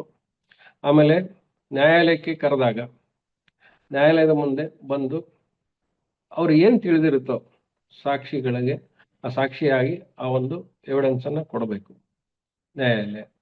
ಮತ್ತೆ ಮೂರನೇದು ಏನು ಅಂತಂದ್ರೆ, ಯಾವುದೇ ಆದ ಮಾಹಿತಿಗಳನ್ನ ಡೈರೆಕ್ಟ್ ಆಗಿ ಮ್ಯಾಜಿಸ್ಟ್ರೇಟಿಗೆ 37 ಮತ್ತೆ 39 CRPC ಅಲ್ಲಿ ಡೈರೆಕ್ಟ್ ಆಗಿ ಕೊಡ್ಬೋದು ಅಂತ ಹೇಳಿ ಇದೆ. ಕೆಲವು ಮಾಹಿತಿಗಳನ್ನ ಪೊಲೀಸ್ ಅವರು ತಗೊಳ್ಳೋದಿಲ್ಲ ಅಥವಾ ಕನ್ಸಿಡರ್ ಮಾಡಲ್ಲ ಅನ್ನೋ ಪಕ್ಷದಲ್ಲಿ ನೀವು ಡೈರೆಕ್ಟ್ ಆಗಿ ಮಾಹಿತಿಯನ್ನ ಮ್ಯಾಜಿಸ್ಟ್ರೇಟಿಗೆ ಕೊಡ್ಬೋದು ಅಂತ ಹೇಳಿ ಪ್ರಾವಿಷನ್ ಇದೆ. ಆವಾಗ ನ್ಯಾಯಾಧೀಶರು ಏನ್ ಮಾಡ್ಬೇಕು ಅದನ್ನ ಮಾಡ್ತಾರೆ. ಈಗ ನಮ್ಮಲ್ಲಿ PCR ಪ್ರಾವಿಷನ್ ಇದೆ. PCR ಅಂದ್ರೆ ಒಂದು ಪೊಲೀಸ್ ಸ್ಟೇಷನ್ಗೆ ಹೋದ್ಮೇಲೆ PCR ಹಾಕ್ತಾರೆ. ಬಟ್ ನೀವು ಹೋಗ್ದೇನೋ ಕೊಡ್ಬೋದು ಅಂತ ಮಾಹಿತಿ ಅಂತಂದ್ರೆ ಮಾಹಿತಿ ಕೊಡುವಂತ, ಅವ್ರು ಅದನ್ನ ಸೂಕ್ತವಾಗಿ ತಗೊಳ್ಬೇಕು ಅಂತ ಹೇಳಿ CRPC ಪ್ರಾವಿಷನ್ಗಳು. ಇದಾದ್ಮೇಲೆ ನಮ್ಗೆ ಎವಿಡೆನ್ಸ್ ಹೇಳುವಂಥದ್ದು. ಆಮೇಲೆ ಯಾವುದೇ ಸಾಕ್ಷಿಗಳಿಗೆ ಬೆದರಿಕೆ ಆಗ್ತಾ ಇರೋದು ಅಥವಾ ಒಂದು ಜಾತಿ ಮತ್ತು ಪಕ್ಷದ ವಿಚಾರಗಳಲ್ಲಿ ಏನ್ ಮಾಡ್ತಾರೆ, ಯಾವ್ದಾರು ಅಫೆನ್ಸ್ ಅಲ್ಲಿ ಇದ್ರು ಕೂಡ ಇವರು ನಮ್ಮ ಜಾತಿಯವನೋ ನಮ್ಮ ಪಕ್ಷದವನೋ ಅನ್ನೋ ಒಂದು ಕಾರಣಕ್ಕೆ ಅದನ್ನ ಇನ್ಫ್ಲೂಯೆನ್ಸ್ ಮಾಡಿಸ್ತಾರೆ. ತುಂಬಾ ಜನ ಅದು ರಾಜಕೀಯವಾಗಿ ಇರೋಂಥವ್ರೆ ಜಾಸ್ತಿ ನನ್ನ ಅಭಿಪ್ರಾಯದಲ್ಲಿ. ಅವರು ಇದ್ ಮಾಡ್ತಾರೆ, ಇಲ್ಲ ಬಿಟ್ಬಿಡಿ ಇದ್ ಮಾಡಿ, ಅಥವಾ ಯಾರೋ ಅವ್ರ ಊರಲ್ಲಿ ಯಾರೋ ನೋಡಿರೋನ್ಗೆ ಬಿಡು ಬೇಡ, ಈ ತರ ಇನ್ಫ್ಲುಯೆನ್ಸ್ ಅಂದ್ರೆ ಒಂದು ದೊಡ್ಡ ಮಟ್ಟದಲ್ಲಿ ಇರೋವಂಥವ್ರು ಅದನ್ನ ಇನ್ಫ್ಲುಯೆನ್ಸ್ ಮಾಡೋವಂಥದ್ದು, ಈ ಸಾಕ್ಷಿ ಹೇಳದೇ ಇರಂಗೆ ಮಾಡೋವಂಥದ್ದು ತುಂಬಾ ಇದೆ, ಜಾಸ್ತಿ ಅಂದ್ರೆ ಜಾಸ್ತಿ ಇರೋವಂಥದ್ದು. ಅವಾಗ ಏನಾಗುತ್ತೆ, ಊರಲ್ಲಿ ಎದುರಾಕೊಳಕ್ ಆಗೋದಿಲ್ಲ. ಹಂಗಾಗ್ಬಿಟ್ಟು ಅವರು ಸಾಕ್ಷಿನ ಹೇಳ್ದೇ ಇರೋದ್ರಿಂದ ವಾಪಸ್ ಬಂದ್ಬಿಡ್ತಾರೆ. ಈ ಇದು ಡಿಸ್ಟಿಕ್ಗಳಲ್ಲಿ ಭಾಳ ಆಗುತ್ತೆ, ಈ ಬೆಂಗಳೂರು ಸಿಟಿಗಳಲ್ಲಿ ಅದು ಸ್ವಲ್ಪ ಕಡಿಮೆ. ಡಿಸ್ಟಿಕ್ಗಳಲ್ಲಂತೂ ಇದು ಮ್ಯಾಕ್ಸಿಮಮ್ ನಡೆಯುವಂಥದ್ದು. ಅದು ಅಂದ್ರೆ ಸಾಕ್ಷಿಗಳ ಮೇಲೆ ಪ್ರಭಾವ ಬೀರುವಂಥದ್ದು, ಅಥವಾ ಅವ್ರಿಗೆ ಏನಾದ್ರು ದುಡ್ಡು ಕೊಡುವಂಥದ್ದು. ಅಥವಾ ಕೆಲವು ಕೇಸ್ಗಳಲ್ಲಿ ಏನಾಗುತ್ತೆ, ಕಂಪ್ಲೇಂಟ್ಗೆನೆ ಇದು ಮಾಡ್ಕೊಂಡ್ಬಿಡ್ತಾರೆ, ಅಂದ್ರೆ ಕಂಪ್ಲೇಂಟ್ಗೆನೆ ಅವ್ರು ರಾಜಿ ಮಾಡ್ಕೊಂಡ್ಬಿಟ್ಟಿರ್ತಾರೆ. ಅವಾಗ ಇನ್ವೆಸ್ಟಿಗೇಷನ್ ಮಾಡಿದ ಟೈಮು, ಕೋರ್ಟ್ ಟೈಮು ಎಲ್ಲಾನು ವೇಸ್ಟ್ ಆಗ್ಬಿಡುತ್ತೆ. ಯಾಕಂದ್ರೆ ಕೆಲವು ಸುಪ್ರೀಂ ಕೋರ್ಟ್ ಜಡ್ಜ್ಮೆಂಟ್ಗಳು, ಇನ್ನು ಪೋಕ್ಸೋ ಕೇಸ್ಗಳಲ್ಲೂ ಕೂಡ ಕಂಪ್ಲೇಂಟ್ ಏನಾರು ಹಾಸ್ಟೈಲ್ ಆಗಿ ಅಥವಾ ಅವ್ರು ಏನಾರು ಅಡ್ಮಿಟ್ ಮಾಡ್ಕೊಂಡಿಲ್ಲ ಅಂದ್ರೆ ಅದನ್ನ ಟ್ರಯಲ್ ಮಾಡೋಂಥದ್ದು ಏನು ನೆಸಸರಿ ಇಲ್ಲ ಅಂತ ಹೇಳ್ಬಿಟ್ಟು ಸುಮಾರು ಸುಪ್ರೀಂ ಕೋರ್ಟ್ ಜಡ್ಜ್ಮೆಂಟ್ಗಳು ಇದಾವೆ. ಅಲ್ಲಿವರೆಗೂ ಒಂದು ಕೇಸ್ಗೆ ಚಾರ್ಜ್ ಶೀಟ್ ಹಾಕ್ಬೇಕು ಅಂದಾಗ ಸುಮಾರು ದಿನಗಳ ಕಾಲ ಹಗಲು ರಾತ್ರಿ ನಿದ್ದೆ ಕಟ್ಟಿರ್ತಾರೆ. ಆಮೇಲೆ ಅದನ್ನ ಫೈಲ್ ಮಾಡಿಸಿ ಅದಕ್ಕೆ ಸ್ಕ್ರೂಟ್ನಿ ಮಾಡಿಸ್ಬೇಕಾಗುತ್ತೆ. ಪೋಕ್ಸೋ ಕೇಸ್ಗಳಲ್ಲಿ SP ಆಫೀಸಲ್ಲಿ ಸ್ಕ್ರೂಟ್ನಿ ಮಾಡ್ತಾರೆ. ಅವ್ರು ಮಾಡಿ ಎಲ್ಲ ಓಕೆ ಆದ್ಮೇಲಿಂದಾನೆ ಅದನ್ನ ಮಾಡಿಸೋ ಅಷ್ಟೊತ್ತಿಗೆ ಅವ್ರದ್ದು ಸುಮಾರು ಕಾಲಗಳು, ಆಮೇಲೆ ಕೆಲವು ಕಡೆ ಹೋಗಿ ಬರುವಂಥದ್ದು ಎಲ್ಲ ಹಣಕಾಸಿನ ಖರ್ಚುಗಳು ಆಗಿರುತ್ತೆ. ಬಟ್ ಕಂಪ್ಲೇಂಟ್ ಕೊಟ್ಟಂತ ಹುಡುಗಿನೇ ಹಾಸ್ಟೈಲ್ ಆಗ್ಬಿಡ್ತದೆ. ಆ ಟೈಮಲ್ಲಿ ಬಿಡುಗಡೆ ಆಗ್ತದೆ.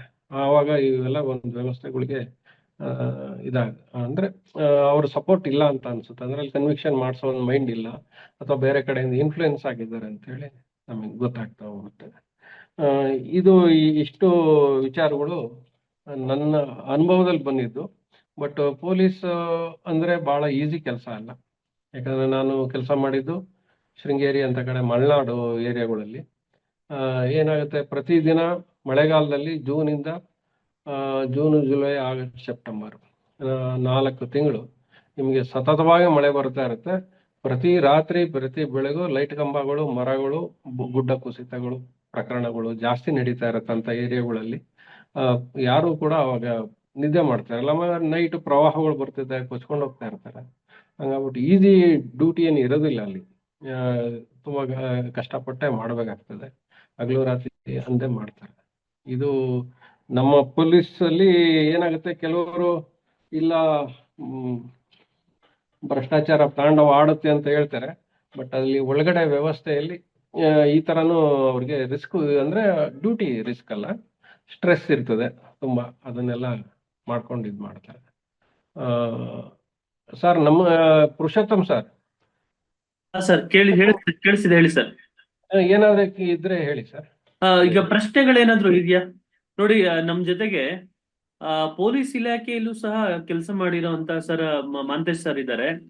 ಮತ್ತು ವಕೀಲ ವೃತ್ತಿಯಲ್ಲೂ ಸಹ ಅವ್ರಿಗೆ ಕಾರ್ಯಕ್ಷಮತೆ ಇದ್ದು ಅವ್ರಿಗೆ ಎಕ್ಸ್ಪೀರಿಯನ್ಸ್ ಇದೆ. ಏನು ಪೊಲೀಸ್ ವ್ಯವಸ್ಥೆಯನ್ನ ಕಣ್ಣಾರೆ ನೋಡಿದ್ದು, ವ್ಯವಸ್ಥೆಗಳ ಲ್ಯಾಪ್ಸಸ್ ಅನ್ನ ಇಷ್ಟು ಸ್ಟ್ರೈಟ್ ಫಾರ್ವರ್ಡ್ ಆಗಿ ಹೇಳ್ತಾ ಇರೋದು ನಾವು ಬಹಳ ಅಪ್ರಿಶಿಯೇಟ್ ಮಾಡ್ಬೇಕಾಗತ್ತೆ. ಏನು ರಿಯಾಲಿಟಿ ಏನಿದೆ ಅದನ್ನ ಹೇಳ್ತಾ ಇದ್ದಾರೆ ಸರ್.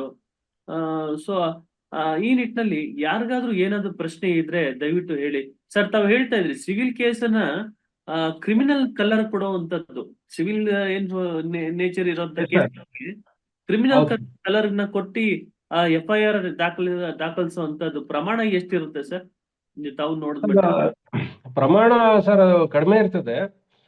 ಬಟ್ ಆಕ್ಚುಲಿ ಏನಂದ್ರೆ ಅದು 307ಗೆ ತರಕ್ಕೆ ಬಹಳ ಟ್ರೈ ಮಾಡಿದ್ದಾರೆ ಸರ್. ನಾನು ನೋಡಿರಂಗೆ ನಾನು ಒಂದು 1% 2% ಇರ್ಬೋದು.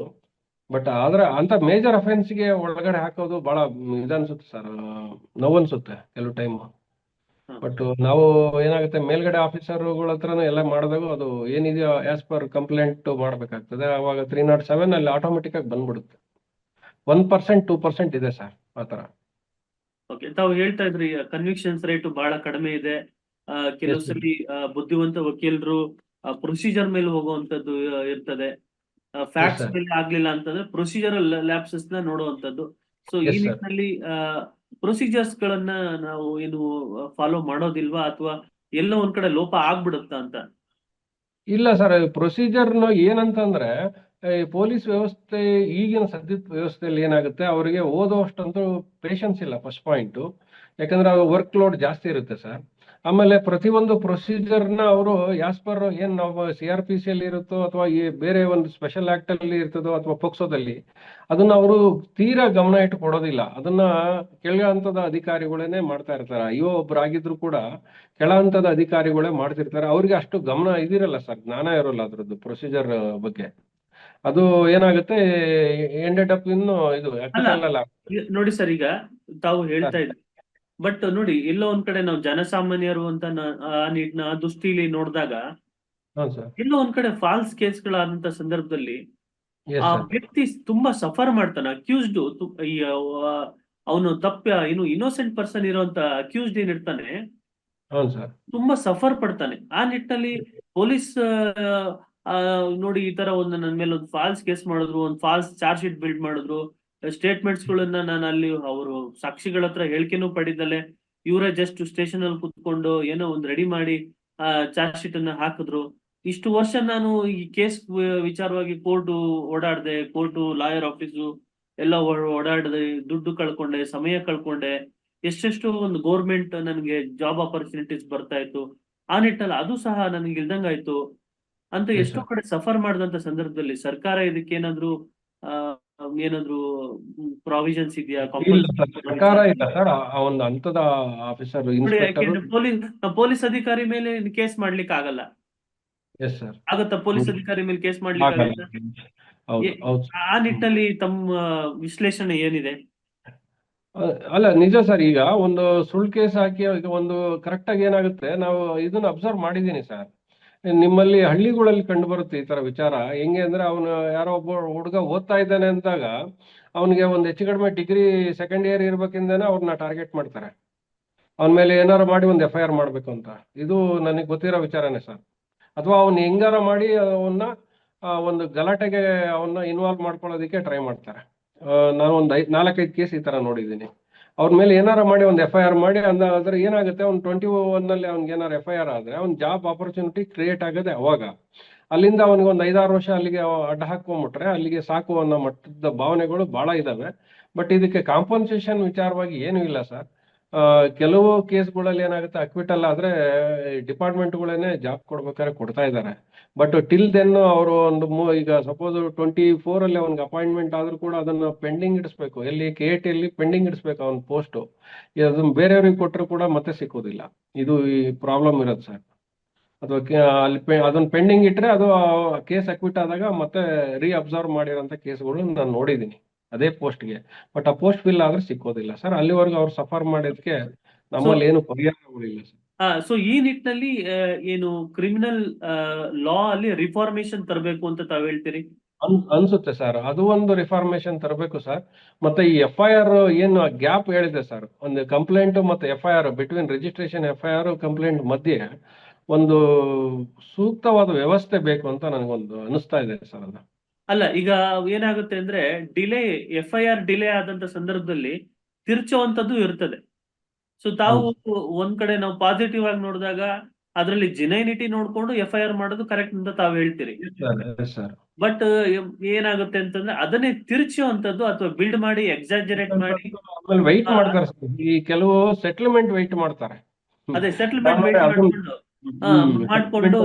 ಅವನೇನೋ ಸೆಟಲ್ಮೆಂಟ್ ಬರ್ದಲ್ಲೇ ಇದ್ರೆ ಫಾಲ್ಸ್ ಕೇಸ್ ಬುಕ್ ಅದು ಆತರನು ಇರ್ತದೆ.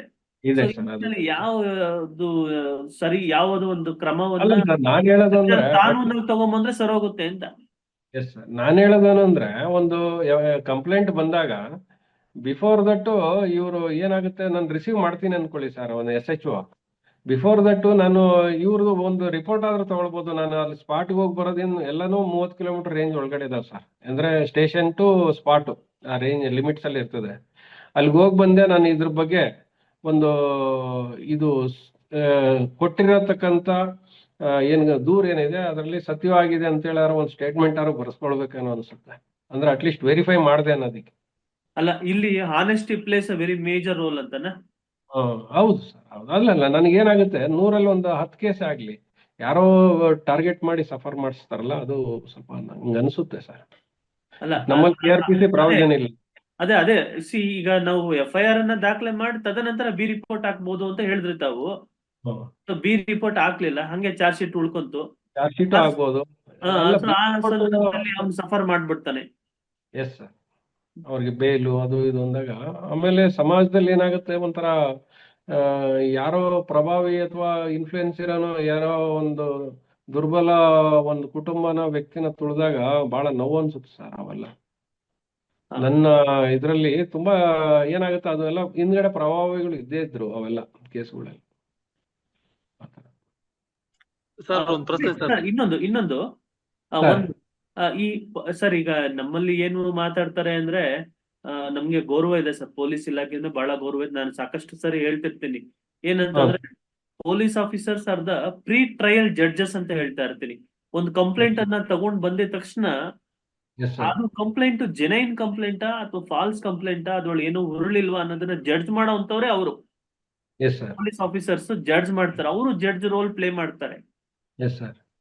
ಸೊ ಈ ನಿಟ್ಟಿನಲ್ಲಿ ಆಮ್, ಆ, ಈ ಈ ಪೊಲೀಸ್ ಭಾಷೆ ಯೂಶಲ್ ಆಗಿ ಜನಸಾಮಾನ್ಯರು ಮಾತಾಡ್ಕೊಳ್ಳೋ ತುಂಬಾ ರೂಡ್ ಆಗಿ ಮಾತಾಡ್ತಾರೆ, ತುಂಬಾ ಒರಟಾಗಿ ನಡ್ಕೊಳ್ಳೋ ಇದು ಯಾಕೆ ಸರ್ ಅಂತ?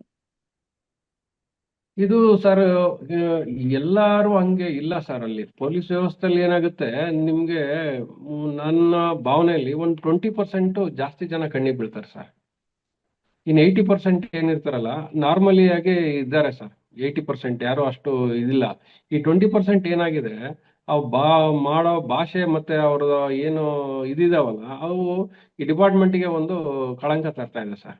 ಅಷ್ಟಂತೂ ಹೇಳ್ಬಲ್ಲೆ. ಒಂದು 20% ಇದ್ದಾರೆ. ಇನ್ನು 80% ಸರ್ ಅವರು ಎಲೆಮರೆ ಕಾಯಿ ಥರನೇ ಇದ್ದಾರೆ. ಅವ್ರದ್ದು ಮಾತಾಡೋ ರೀತಿನೂ ಕರೆಕ್ಟ್ ಆಗಿರುತ್ತೆ. ಬಟ್ ಅವ್ರು ಏನಾಗುತ್ತೆ ಸಮಾಜಕ್ಕೆ ಅಷ್ಟೊಂದು ಕಾಂಟ್ಯಾಕ್ಟ್ ಇರಲ್ಲ, ಹಂಗಾಗಿ ಗೊತ್ತಾಗಲ್ಲ ಸರ್. ಅವರು ಈ ಕೆಲವರೇ ಇರ್ತಾರೆ. ನೀವು ಅಬ್ಸರ್ವ್ ಮಾಡಿದ್ರೆ ಗೊತ್ತಾಗುತ್ತೆ ಸರ್. ಯಾವ್ದಾರು ಒಂದು ವಯಸ್ಸೊಳ ಕರೆಕ್ಟ್ ಆಗಿ ಅಬ್ಸರ್ವ್ ಮಾಡಿದ್ರೆ ನಿಮ್ಗೆ ಗೊತ್ತಾಗುತ್ತೆ. ಅದೇ ನಾವು ಜನರಲೈಸ್ ಮಾಡಬಾರ್ದು ಅಂತ ತಾವು ಜನರಲೈಸ್ ಮಾಡೋದು ತಪ್ಪಾಗುತ್ತೆ ಅಂತ ಸರ್. ಜನರಲೈಸ್ ಮಾಡೋದು ತಪ್ಪಾಗುತ್ತೆ. ಮತ್ತೆ ಚಾರ್ಜ್ ಶೀಟ್ ವಿಚಾರವಾಗಿ ಈ ಸ್ಟೇಟ್ಮೆಂಟ್ ಗಳನ್ನ ರೆಕಾರ್ಡ್ ಮಾಡೋ ವಿಚಾರದಲ್ಲಿ ತಮ್ದೇನಾದ್ರು ವಿಶ್ಲೇಷಣೆ ಇದೆಯಾ ಸರ್? ಸರ್ ರೆಕಾರ್ಡ್ ಮಾಡೋದು ಏನಾಗುತ್ತೆ, ಇತ್ತೀಚೆಗೆ ಮೊನ್ನೆ ಒಂದು ಯಾವ್ದೋ ಒಂದು ನಾನೇ ಒಂದು ಕೇಸಲ್ಲಿ ನೋಡ್ತಾ ಇದ್ದೀನಿ. ಈವನ್ ಎಲ್ಲಾ ಸ್ಟೇಟ್ಮೆಂಟನ್ನು ಹೆಂಗ್ ಮಾಡ್ತಾರೆ ಅಂದ್ರೆ ಸರ್, ಒಂದು ಫಸ್ಟ್ ಸ್ಟೇಟ್ಮೆಂಟ್ ರೆಡಿ ಮಾಡ್ಕೊಂತಾರೆ, ಅಲ್ಲಿ ಅದನ್ನ ಕಾಪಿ ಪೇಸ್ಟ್ ಮಾಡ್ಕೊಂಡು ಆಮೇಲೆ ಪ್ರತಿಯೊಬ್ಬರಿಗೂ ಅಲ್ಲಿ ಏನಿರ್ತದೋ ರಿಲೆವೆಂಟ್ ಪೋರ್ಷನ್ ಮಾತ್ರ ಚೇಂಜ್ ಮಾಡ್ತಾರೆ ಸರ್. ಅದು ಮೊನ್ನೆ ಹೈಕೋರ್ಟ್ ಅಲ್ಲಿ ಯಾವುದೋ ಒಂದು 2-3 ಕೇಸಲ್ಲಿ ಅಬ್ಸರ್ವ್ ಮಾಡಿದ್ರು. ಈವನ್ 164 ಸ್ಟೇಟ್ಮೆಂಟ್ ಇದೇ ತರ ಮಾಡಿದಾರಲ್ರಿ ಅಂತ ಹೇಳಿದ್ರು. ಆ ತರ ಸರ್. ಅದು ಅಂದ್ರೆ ಅದು ತಪ್ಪು ಸರ್ ಅವೆಲ್ಲ. ಅಂದ್ರೆ ಅವ್ರು ಏನಾಗುತ್ತೆ ಅವ್ರದೇ ವರ್ಡಿಂಗ್ಸ್ ಅಲ್ಲೇ ತಗೊಳ್ಬೇಕಂತ ಇದೆ ಸರ್ ಸ್ಟೇಟ್ಮೆಂಟ್. ಬಟ್ ಇಲ್ಲಿ ಯಾವುದು ನಡೀತಾ ಇಲ್ಲ. ಯಾಕಂದ್ರೆ ಅವ್ರಿಗೆ ಟೈಪಿಂಗ್ ಟೈಮ್ ಆಗುತ್ತೆ ಅನ್ನೋ ಒಂದು ದೃಷ್ಟಿನೋ ಅಥವಾ ಏನೋ ಗೊತ್ತಿಲ್ಲ. ಅಥವಾ ಏನಾಗುತ್ತೆ ಅಂದ್ರೆ ಕಾಂಟ್ರಾಡಿಕ್ಟರಿ ಸ್ಟೇಟ್ಮೆಂಟ್ ಆಗ್ಬಿಡುತ್ತೆ ಅಂತ ಹೇಳ್ಬಿಟ್ಟು ಅದು ರಿಸ್ಕ್ ತಗೊಳಕ್ ಹೋಗಲ್ಲ ಸರ್. ಅಂದ್ರೆ ಇವರು ಟೈಪ್ ಮಾಡ್ಬೇಕಾದ್ರೆ ಅವ್ರು ಟೈಪ್ ಮಾಡ್ಬೇಕಾದ್ರೆ ಕಾಂಟ್ರಾಡಿಕ್ಟರಿ ಆಗುತ್ತೆ, ಅದನ್ನ ಚೆಕ್ ಮಾಡ್ಬೇಕಲ್ಲ, ತುಂಬಾ ಟೈಮ್ ಆಗುತ್ತೆ ಸರ್. ಅದಕ್ಕೆ ಅವರು ಏನ್ ಮಾಡ್ತಾರೆ, ಸೇಫ್ ಮೆಥಡ್ ಹೋಗ್ತಾರೆ. But it wrong sir. Statement ತಗೊಳ್ಳೋ ರೀತಿ ತುಂಬಾ ರಾಂಗು. ನೀವು ಎಲ್ಲ ಚಾರ್ಜ್ ಶೀಟ್ ನೋಡಿದ್ರು ಅದು ಸೇಮ್ ಸ್ಟೇಟ್ಮೆಂಟ್ಸ್ ಅಲ್ಲೇ ಸ್ಟಾರ್ಟ್ ಆಗುತ್ತೆ. ಮಧ್ಯದಲ್ಲಿ ಪ್ರತಿಯೊಬ್ಬ ಪರ್ಸನ್ಗೆ ವಿಟ್ನೆಸ್ಗೆ ಚೇಂಜ್ ಆಗ್ತಾ ಹೋಗುತ್ತೆ. ಅಂದ್ರೆ ರಿಲೆವೆಂಟ್ ಪೋರ್ಷನ್ ಮಾತ್ರ. ಈ ಚಾರ್ಜ್ ಶೀಟ್ ಫೈಲ್ ಮಾಡೋ ನಿಟ್ಟಿನಲ್ಲಿ ಡಿಲೇ ಆಗುತ್ತಲ್ಲ ಸರ್, ಇದು ಯಾಕಾಗುತ್ತೆ ಅಂತ? ಕೆಲವು ಸಲ 2 ವರ್ಷ ಚಾರ್ಜ್ ಶೀಟ್ ಹಾಕಿರಲ್ಲ. ಕೆಲವು ಸಲ ಈಗ ಪ್ರೊಸೀಜರು ಹೀನಿಯಸ್ ಅಫೆನ್ಸ್ ಅಲ್ಲಿ 90 days, ನಾನ್ ಹೀನಿಯಸ್ ಅಲ್ಲಿ 60 days ಅಂತ ಹೇಳಿದ್ರು ಸಹ ಪರ್ಮಿಷನ್ ತಗೊಂಡು ಕೇಸ್ಗಳು ಇಲ್ಲ ಸರ್. ಈನಸ್ ಕೇಸ್ ಏನಿದಾವೋ ಅವೆಲ್ಲ ಇನ್ ಟೈಮ್ ಅಲ್ಲಿ ಆಗ್ತಾ ಇದಾವೆ ಸರ್. ಈ ಕೆಲವು ಟೈಮಲ್ಲಿ ಏನಾಗುತ್ತೆ FSL ಇಂದ ರಿಪೋರ್ಟ್ ಬರೋದಿಲ್ಲ, ಲೇಟ್ ಆಗ್ತದೆ. ಅವಾಗ ಏನಾಗುತ್ತೆ SP ಅವರಿಂದ ಪರ್ಮಿಷನ್ ತಗೊಂಡು ಹಾಕ್ತಾರೆ. ಅದನ್ನ ಪೆಂಡಿಂಗ್ ಇಟ್ಟು ಮತ್ತೆ ಇದಕ್ಕೆ ಲಿಬರ್ಟಿ ರಿಸರ್ವ್ ಮಾಡ್ಕೊಂಡು ಹಾಕ್ತಾರೆ. ಅದು ಅವಾಗ ಲೇಟ್ ಮಾಡಿರ್ತಾರೆ ಕೆಲವು ಟೈಮ್. FSL ಇಂದ ಸ್ವಲ್ಪ ಲೇಟು ಸರ್ ಯಾವಾಗ್ಲೂ ಬರ್ಬೇಕಂದಾಗ. FSL ರಿಪೋರ್ಟ್ಗಳು ಬರಲ್ಲ ಬೇಗ. ಮತ್ತೆ ಈ ಕರ್ನಾಟಕ ಪೊಲೀಸ್ ಆಕ್ಟ್ ನಡೆಯಲ್ಲಿ ಗ್ಯಾಮ್ಲಿಂಗ್ ನಡೆಯುವಂತದ್ದು, ಗೇಮಿಂಗ್ ಹೌಸ್, ಆ ನಿಟ್ಟಿನಲ್ಲಿ ಪ್ರಕರಣಗಳ ಅದ್ರ ಬಗ್ಗೆ ಏನಾದ್ರು ಉಲ್ಲೇಖ ಇದೆ ಸರ್? ಇದಾವೆ ಸರ್, ಇದಾವೆ ಎಲ್ಲ ಹೆಚ್ಚು ಕಡಿಮೆ ಸರ್. ಇಸ್ಪೇಟ್ ಬಹಳ ಕಡೆ ಆಡ್ತಾ ಇರ್ತಾರೆ. ಆಮೇಲೆ ಇತ್ತೀಚೆಗೆ ಇದು ಸರ್ ಆನ್ಲೈನ್ ಬೆಟ್ಟಿಂಗ್ ಇರ್ತದೆ, ಕ್ರಿಕೆಟ್ ಅದು ಇರ್ತದೆ ಸರ್. ಅದು ರೈಡ್ಗಳು ಪ್ರಾಪರ್ ಆಗಿ ಮಾಡ್ತಾ ಇರ್ತಾರೆ ಪೊಲೀಸವ್ರು ಮಾಡ್ಬಿಟ್ಟು ಅದನ್ನ ಇದು ಮಾಡ್ತಾರೆ. ಬಟ್ ಅದು ಏನಾಗುತ್ತೆ, ಅದು ನೀವು ತುಂಬಾನೇ ಕಟ್ ಮಾಡಬೇಕು ಅಂದ್ರೆ ಜನರು ಸಪೋರ್ಟ್ ಬೇಕು ಸರ್ ಅದಕ್ಕೆ. ಯಾವ್ದಕ್ಕೆ ಗ್ಯಾಮ್ಲಿಂಗು ಮತ್ತೆ ಬೆಟ್ಟಿಂಗ್ ಎರಡೂ ಗೊತ್ತಿರುತ್ತೆ ಜನರಿಗೆ. ಅವ್ರು ಅದನ್ನ ಹೇಳ್ಬೇಕಾಗ್ತದೆ. ಕೆಲವು ಟೈಮ್ ಹೇಳಿದಾಗ ಆಫೀಸರ್ಸ್ಗಳು ಅದನ್ನ ಇನಿಷಿಯೇಟಿವ್ ತಗೊಂಡ್ರೆ ಒಳ್ಳೇದು. ಇಲ್ಲ ಅಂದಾಗ ಸರ್ ಕಂಟಿನ್ಯೂ ಆಗ್ತಾ ಇರುತ್ತೆ. ಬಟ್ ಅವ್ರಿಗೆ ಮಾಹಿತಿ ಇರುತ್ತೆ. ಸೊ ಈ ನಿಟ್ಟಿನಲ್ಲಿ ಜನಸಾಮಾನ್ಯರು, ಪೊಲೀಸು ಹಾಗೂ ನ್ಯಾಯಾಲಯ ಈ ಮೂರು ಸೇರ್ಕೊಂಡು ನ್ಯಾಯವನ್ನ ಪಡ್ಕೊಳ್ಳೋ ನಿಟ್ಟಿನಲ್ಲಿ ಮೂರು ಬೇಕಾಗ್ತದೆ ಅಂತ ತಾವ್ ಹೇಳ್ತೀರಿ ಸರ್. ಈವನ್ ಗ್ಯಾಮ್ಲಿಂಗ್ ಕೇಸಲ್ಲೂ ಹಾಸ್ಟೈಲ್ ಆಗ್ತಾರೆ ಸರ್, ಯಾರು ಮಾಜರ್ ವಿಟ್ನೆಸ್ ಇರ್ತಾರಲ್ಲ ಗ್ಯಾಮ್ಲಿಂಗ್, ಯಾಕಂದ್ರೆ ಸೇಮ್ ಊರಿಗೆ ಸೇರಿರೋರು ಇರ್ತಾರೆ ಸರ್. ಇಲ್ಲಿ ಅದೊಂದು ಮೇನ್ ಪ್ರಾಬ್ಲಮ್. ಹಂಗಾಗಿ ಅದು ಹಾಸ್ಪಿಟಲ್ ಜಾಸ್ತಿ ಆಗುತ್ತೆ cases. Okay okay sir. Okay, ಈಗ ಸಾಹೇಬ್ರಿದ್ದಾರೆ, ಮಾಂತೇಶ್ ಸಾಹೇಬ್ರಿದ್ದಾರೆ. ಇವರು ಈ ಮುಂಚೆ ಪೊಲೀಸ್ ಅಧಿಕಾರಿ ಆಗಿರ್ತಾರೆ ಮತ್ತು ಈಗ ವಕೀಲರಾಗಿ ಸೇವೆಯನ್ನ ಸಲ್ಲಿಸ್ತಾ ಇರ್ತಾರೆ. ಸೊ ಈ ನಿಟ್ಟಿನಲ್ಲಿ ಪೊಲೀಸ್ ಇಲಾಖೆಯನ್ನ ನೇರವಾಗಿ ನೋಡಿರೋ ಅಂತ ವ್ಯಕ್ತಿ ಆಗಿದ್ದು ಮತ್ತು ವಕೀಲರಾಗಿಯೂ ಸಹ ಸೇವೆಯನ್ನ ಸಲ್ಲಿಸಿರ್ತಾರೆ. ಈ ನಿಟ್ಟಿನಲ್ಲಿ ಯಾವ್ದಾದ್ರು ಪ್ರಶ್ನೆಗಳಿದ್ರೆ ನಿಮ್ಮ ಏನೋ ಪ್ರಶ್ನೆಗಳಿದ್ರೆ ದಯವಿಟ್ಟು ಕೇಳಿ, ಪ್ರಶ್ನೆಗಳು ಕೇಳಿ. ನಾವು ಪ್ರಹ್ಲಾದ್ ಅಂತ ವಕೀಲರು ಸರ್ ಮಾತಾಡೋದು. ಸರ್ ಅದೇ ಒಬ್ಬ ಪೊಲೀಸ್ ಎಷ್ಟು ಜನಸಂಖ್ಯೆಗೆ ಒಬ್ರು ಪೊಲೀಸ್ ಮ್ಯಾನುವಲ್ ಪ್ರಕಾರ ಆಯ್ಕೆ ಮಾಡ್ಬೇಕು ಸರ್? ಸರ್ ಅದು ಸ್ಟಾಟಿಸ್ಟಿಕ್ಸ್ ಅಷ್ಟು ಐಡಿಯಾ ಇಲ್ಲ ಸರ್, ನಾವು ಅದ್ರ ಬಗ್ಗೆ ಅಷ್ಟು ಹೋಗಿಲ್ಲ. ನಮ್ಮಲ್ಲಿ 300 ಒಬ್ರು ಇದಾರೆ ಅಂತ ಒಂದು ಸರ್ ಪೊಲೀಸ್ ಸಿಬ್ಬಂದಿ ಸರ್. ಅಲ್ಲ ಸರ್, ಟುಡೇ 2000 ಮೆಂಬರ್ಸ್ ಒಬ್ರು ಇರ್ಬೋದಲ್ಲ ಸರ್ ಇವತ್ತಿನ ದಿನಮಾನದಲ್ಲಿ ಅಂದಾಜ್? ಇಲ್ಲ ಸರ್, ಜಾಸ್ತಿ ಇದಾರೆ ಸರ್, ಜಾಸ್ತಿ ಇದ್ದಾರೆ. ಮತ್ತೆ ಹಂಗಾದ್ರೆ ವರ್ಕ್ಲೋಡ್ ಹೆಚ್ಚಿಗೆ ಆಗುತ್ತಲ್ಲ ಸರ್, ಅವ್ರ ಹೆಂಗ ಲಾ ಅಂಡ್ ಆರ್ಡರ್ ಕಂಟ್ರೋಲ್ ಮಾಡಕ್? ಎಸ್ ಸರ್, ಅದೇ ನಾನು ಹೇಳ್ತಾ ಇದ್ದೀನಿ ನಿಮ್ಗೆ. ಚಾರ್ಜ್ ಶೀಟ್ ಯಾಕೆ ವೀಕ್ ಆಗ್ತಾವಂತ ನಿಮ್ಗೆ ಒಂದು ಹೇಳಿದ್ನಲ್ಲ ಸರ್. ಚಾರ್ಜ್ ಶೀಟ್ ವೀಕ್ ಆಗೋದಕ್ಕೆ ಅವ್ರಿಗೆ ಟೈಮ್ ಬೌಂಡ್ ಕೊಟ್ಬಿಟ್ಟಿರ್ತಾರೆ, ಅಲ್ಲಿ ಏನು ಕ್ವಾಲಿಟಿ ಏನು ನೋಡಕ್ ಆಗ್ತಾ ಇಲ್ಲ. ಆಮೇಲೆ ಏನಾಗುತ್ತೆ ಸರ್, ಈಗ ಈ ವೆಹಿಕಲ್ಸ್ ಇದಾವೆ ಸರ್ ನಮ್ಮಲ್ಲಿ, ನೈಟ್ ರೌಂಡ್ಸ್ಗೆಲ್ಲ ವೆಹಿಕಲ್ಸ್ ಇದಾವೆ, ಮೊದ್ಲೆಲ್ಲ ತರ ಇಲ್ಲ ಇವಾಗ. ಹಂಗಾಗ್ಬಿಟ್ಟು ಎಲ್ಲ ಅವ್ರಿಗೆ ಏನಾಗುತ್ತೆ, ಮತ್ತೆ ಇಡೀ ಒಂದು ಸ್ಟೇಷನ್ ನ ಲಿಮಿಟ್ಸ್ ನ ಡಿವೈಡ್ ಮಾಡಿರ್ತಾರೆ ಸರ್. ಆ ಬೀಟ್ ಒಂದು 20 ಬೀಟ್ ಅಂತ ಮಾಡಿರ್ತಾರೆ, ಆ ನೈಟ್ ಎಲ್ಲ ಮಾಡ್ತಾರೆ ಸರ್. ಅದು ಏನಾಗುತ್ತೆ, ಓನ್ಲಿ ಈ ಅಫಿಷಿಯಲ್ ವರ್ಕ್ ಏನು ಕ್ಲರಿಕಲ್ ವರ್ಕ್ ಬರ್ತದಲ್ಲ ಸರ್, ಟೈಪಿಂಗು ಅದೆಲ್ಲ ಇರುತ್ತಲ್ಲ ಸರ್, ಅದಕ್ಕೆ ಮಾತ್ರ ಸ್ವಲ್ಪ ಈ ಅಂದ್ರೆ ಸ್ಕಿಲ್ಡ್ ವರ್ಕರ್ ಬೇಕು ಸರ್. ಅಂದ್ರೆ ಅವ್ರಿಗೆ ಸ್ವಲ್ಪ ನಾಲೆಡ್ಜ್ ಇರಬೇಕು. ಅವ್ರದ್ದು ಸ್ವಲ್ಪ ಶಾರ್ಟೇಜ್ ಇದೆ ಸರ್, ಅಲ್ಲಿ ಶಾರ್ಟೇಜ್ ಇದೆ. ಅಲ್ಲ ಸರ್, ಇಲ್ಲಿ ಪ್ರಾಬ್ಲಮ್ ಏನಾಗಿದೆ ಅಂದ್ರೆ ಲಾಟಿ ನಡಿಬೇಕು ಮತ್ತೆ ಟೈಪಿಂಗು ಮಾಡ್ಬೇಕು ಅಂತಾನೆ ಆಯ್ಕೆ ಮಾಡ್ತಾ ಇದ್ದಾರೆ. ಇಲ್ಲ ಸರ್, ತಾಲೂಕು ಈ ಸಿಪಿಐ ಸಾಹೇಬರ ಆಫೀಸ್ ಇರ್ಬೋದು, PSI ಸಾಹೇಬರ ಆಫೀಸ್ ಇರ್ಬೋದು, ಅಲ್ಲೆಲ್ಲ ನಾವು ಡೈಲಿ ಹೋಗ್ತಾ ಇರ್ತೀವಲ್ಲ ಸರ್, ಅವ್ರು ಡ್ಯೂಟಿನೂ ಮಾಡ್ತಿರ್ತಾರೆ ಮತ್ತೆ ಕಂಪ್ಯೂಟರ್ ವರ್ಕ್ ಕೂಡ ಮಾಡ್ತಾ ಇರ್ತಾರೆ ಸರ್. ಅವರ ಅಸಿಸ್ಟೆಂಟ್ ಕೂಡ ಅವರೇ ಇರ್ತಾರೆ. ಈ ತರ ಪ್ರಾಬ್ಲಮ್ ಇರೋದಕ್ಕೆ ತೊಂದರೆ ಆಗ್ಬೋದಲ್ಲ? ಈ ತರ ಇದ್ರೆ ಇನ್ನು ಮುಂದೆ ಆದ್ರೂ ಕೂಡ ನಾವು 32, 34 ಕಂಟ್ರೋಲ್ ಮಾಡಕ್ಕೆ ಆಗಲ್ಲ ಸರ್. ಅಲ್ಲ, ನಿಜ ನಿಜ ಸರ್. ಇಲ್ಲಿ ನಾವು ಇದ್ದಿದ್ ಕಡೆ ಏನಂದ್ರೆ IO ಅಸಿಸ್ಟೆಂಟ್ಸ್ಗಳು ಏನಿರ್ತಿರಲ್ಲ ಅವ್ರು ನಮ್ಗೆ ಫಿಕ್ಸ್ ಆಗಿದ್ರು. ಬಟ್ ಏನಾಗುತ್ತೆ ಅಂದ್ರೆ ಸರ್, ಕೆಲವು ಎಕ್ಸೆಪ್ಷನಲ್ ಡ್ಯೂಟೀಸ್ ಇರ್ತದೆ, ಅಂದ್ರೆ ಅವಾಗ ಎಲ್ಲ ಮೆನ್ನು ಬೇಕಾಗಂತದ್ದು ಇರ್ತದೆ. ಅವಾಗ ಏನ್ ಮಾಡ್ತಾರೆ, ಅವ್ರನ್ನ ಇದ್ ಮಾಡ್ತಾರೆ. ಅದರ್ವೈಸ್ ಡಿಸ್ಟರ್ಬ್ ಮಾಡ್ಲಿಲ್ಲ ಸರ್ ನನಗೂ, ನಾವಿದ್ದಾಗ ಅಲ್ಲ, ನಮ್ಗೆ ಒಬ್ಬೊಬ್ರು ಅಟ್ಯಾಚ್ ಮಾಡಿದ್ರು. ಅವ್ರನ್ನೆಲ್ಲ ಎನ್ಲಿ ಎಕ್ಸೆಪ್ಷನಲ್ ಕೇಸಸ್ ಮಾತ್ರ ಡಿಸ್ಟರ್ಬ್ ಮಾಡಿದ್ರು. ಅಲ್ಲ ಸರ್, 300 ಜನಕ್ಕೂ 3000 ಜನಕ್ಕೂ ಬಹಳ ವ್ಯತ್ಯಾಸ ಆಗುತ್ತಲ್ಲ ಸರ್, ಒಬ್ಬ ಪೊಲೀಸ್ ಮ್ಯಾನ್ ಅದಕ್ಕೆ ಕಂಟ್ರೋಲ್ ಮಾಡೋದು? ಸರ್ ಅದು ಇದು ಸರ್ ಗೌರ್ಮೆಂಟ್ ಅವರಿಗೆ ಡಿಸೈಡ್ ಮಾಡ್ತಾರೆ ಸರ್. ನಮ್ಗೆ ಅದು ಕಡಿಮೆ ಅಂತ ಅನ್ಸುತ್ತೆ, ಅದು ವರ್ಕ್ ಲೋಡ್ ತುಂಬಾ ಇದೆ, ಪ್ರೆಷರ್, ಅದು ಗೊತ್ತು ಸರ್. ಬಟ್ ಅವರು ಡಿಸೈಡ್ ತಗೊಳ್ಬೇಕಲ್ಲ ಸರ್, ಆತರ. ಸರ್, ನಾನು ಅಡ್ವೊಕೇಟ್ ಬಾಳೇಶ್ ಅಂತ. Namaste, namaste, sir. Sir, any checks or any kind of higher authorities are there to control the corruption in the police department? Because everybody knows that one. Even if you look into the traffic police station, we can open eyes, we can just see how they are doing, looting the normal person, because common person. So if you go to the police department if you go to the police stations also, they will also try to extract the money. So is there any kind of rules, regulations are there, or any higher authority monitoring on them? ಅದು ಯಾವ ತರ ಇದೆ sir? ಅದು monitor ಮಾಡ್ತಾರೆ sir, ಅವೆಲ್ಲ internal monitoring ಇರುತ್ತೆ. ಏನಾರು ಈ ತರ ಕಂಡು ಬಂದಾಗ DE ಎಲ್ಲ ಕಂಡಕ್ಟ್ ಮಾಡ್ತಾರೆ, ಕೆಲವೆಲ್ಲ ಮಾಡ್ತಾರೆ ಸರ್. ಸಸ್ಪೆನ್ಷನ್ ಇರ್ತದೆ, ಅವ್ರಿಗೇನು ಇಂಟರ್ನಲ್ ಏನು ಒಂದು ವ್ಯವಸ್ಥೆ ಇರುತ್ತೆ, ಅದರ ಪ್ರಕಾರ ಮಾಡ್ತಾ ಇದ್ದಾರೆ ಸರ್, ಮಾಡ್ತಾ ಇದ್ದಾರೆ. ಹೌದಾ? Because normally we see that one hand in glove with politicians, ruling party ಆತರ ಆಗುತ್ತೆ. So always that's what I just wanted to check common person ಯಾವ ತರ ರಿಲೀಫ್ ಸಿಗಬಹುದು ಅಂತ. ನಾವು ಈಗ ಅಡ್ವೊಕೇಟ್ ಅಂತ ನಾವು ಹೋದ್ಮೇಲೆ ಓಕೆ ಆಯ್ತು sir, they will sit in across the table and then they will discuss, sir ಈ ತರ ಮಾಡಿ, ಸರ್ ಈ ತರ ಮಾಡಿ ಅಂತ. Even we also do the mediation part. But as a common person ಹೋದ ತಕ್ಷಣ ವೆನ್ ದೇ ಓಪನ್ಲಿ ಆಸ್ಕ್ ಅಲ್ವಾ, ಸೊ ಅದಕ್ಕೆ ಏನಾದ್ರು ಚೆಕ್ಸ್ ಇದೆಯಾ ಅಂತ ಅದಕ್ಕೆ ನಾ ಕೇಳ್ತಾರ ಸರ್. ಚೆಕ್ಸ್ ಅಂದ್ರೆ ಇವಾಗ ಅದಕ್ಕೆ ಸರ್ ಬಾಡಿ ಕ್ಯಾಮರಾ ಇಂಟ್ರೊಡ್ಯೂಸ್ ಮಾಡಿದ್ದಾರೆ, ನಾನು ನೋಡಿದ್ದೇನೆ. ಆಮೇಲೆ ಸ್ಟೇಷನ್ಗಳಲ್ಲೆಲ್ಲ CC ಕ್ಯಾಮರಾ ಫಿಕ್ಸ್ ಮಾಡಿದ್ದಾರೆ. ಅದ್ರ ಬಿಟ್ಟು ಏನಾರು ಇದ್ದಾಗ ನೀವು ಮಾಮೂಲಿ ಲೋಕಾಯುಕ್ತ ಇರುತ್ತೆ, ಅದನ್ನು ಎಲ್ಲ ಮಾಡ್ತಿರ್ತಾರೆ ಸರ್. ಬಟ್ ಅವರು ಎಲ್ಲ ಇಂಟರ್ನಲ್ ಅಲ್ಲಿ ಏನಾಗುತ್ತೆ ಮಾಹಿತಿ ಇರುತ್ತೆ ಸರ್, ಅವೆಲ್ಲ ಕಂಟ್ರೋಲ್ ಮಾಡ್ತಾ ಇರ್ತಾರೆ. ಹೌದಾ ಎಲ್ಲ ಸರ್? ಸರ್ ಮತ್ತೊಂದು yes sir. Thank you sir, thank you. ಮತ್ತೊಂದು ಕಾನ್ಸೆಪ್ಟ್, ಈಗ 0 FIR ಅಂತ ಬಂತು ಸರ್ ಇದು BSNSS ಅಲ್ಲಿ. Okay, sir. 0 FIR ಅಂತ ಬಂದಿದೆಲ್ಲ ಪಾಲಿಸಿ, ಅಂದ್ರೆ because they have to register the FIR sir. They Yes, cannot sir. deny it list anta, because Yes, so sir. many cases are now also it is happening that even though they go and approach the police station, they are not taking the complaints because of the higher authority variable pressure ಇದೆ ಆತರ. ಅವಾಗ ಏನ್ ಮಾಡ್ಬೇಕು sir ಇದು? Sir Can you go normally directly approach? ಇಲ್ಲ ಆದ್ರೆ ಬೆಂಗಳೂರು ಆದ್ರೆ DCP ಅವ್ರ ಹತ್ರ ಹೋಗ್ತಾರೆ ಸರ್. Okay. ಇಲ್ಲ ಅಂದ್ರೆ ಡಿಸ್ಟ್ರಿಕ್ಟ್ ಲೆವೆಲ್ ಅಲ್ಲಿ SP ಅವ್ರ ಹತ್ರ ಬರ್ತಾರೆ ಸರ್. ಅದಕ್ಕೆ ಅಲ್ಲೊಂದು ಏನಾಗುತ್ತೆ, ಕುಂದುಕೊರತೆಗಳ ವಿಭಾಗ ಅಂತ ಒಂದು ಸಪರೇಟ್ ಆಗಿ ಎವ್ರಿ ಆ ಲೆವೆಲ್ ಅಲ್ಲಿ ಒಬ್ರು ಇಟ್ಟಿದ್ದಾರೆ ಸರ್. ಅದಕ್ಕೆ ಒಂದು ಬ್ರಾಂಚ್ ಇಟ್ಬಿಟ್ಟಿದ್ದಾರೆ. ನೀವು Okay. ಡೈರೆಕ್ಟ್ ಅಲ್ಲಿ ಹೋದ್ರು ಅಲ್ಲಿ ಇದು ಮಾಡ್ತಾರೆ ಸರ್, ಅವರೇ ಕಳಿಸ್ಕೊಡ್ತಾರೆ. ಕನ್ಸರ್ನ್ ಸ್ಟೇಷನ್ಗೆ ಕಳಿಸ್ಕೊಡ್ತಾರೆ ಸರ್. ವಿತ್ ಅವ್ರದೊಂದು ನೋಟ್ ಹಾಕ್ಬಿಟ್ಟು ಕಳಿಸ್ಕೊಡ್ತಾರೆ ಸರ್.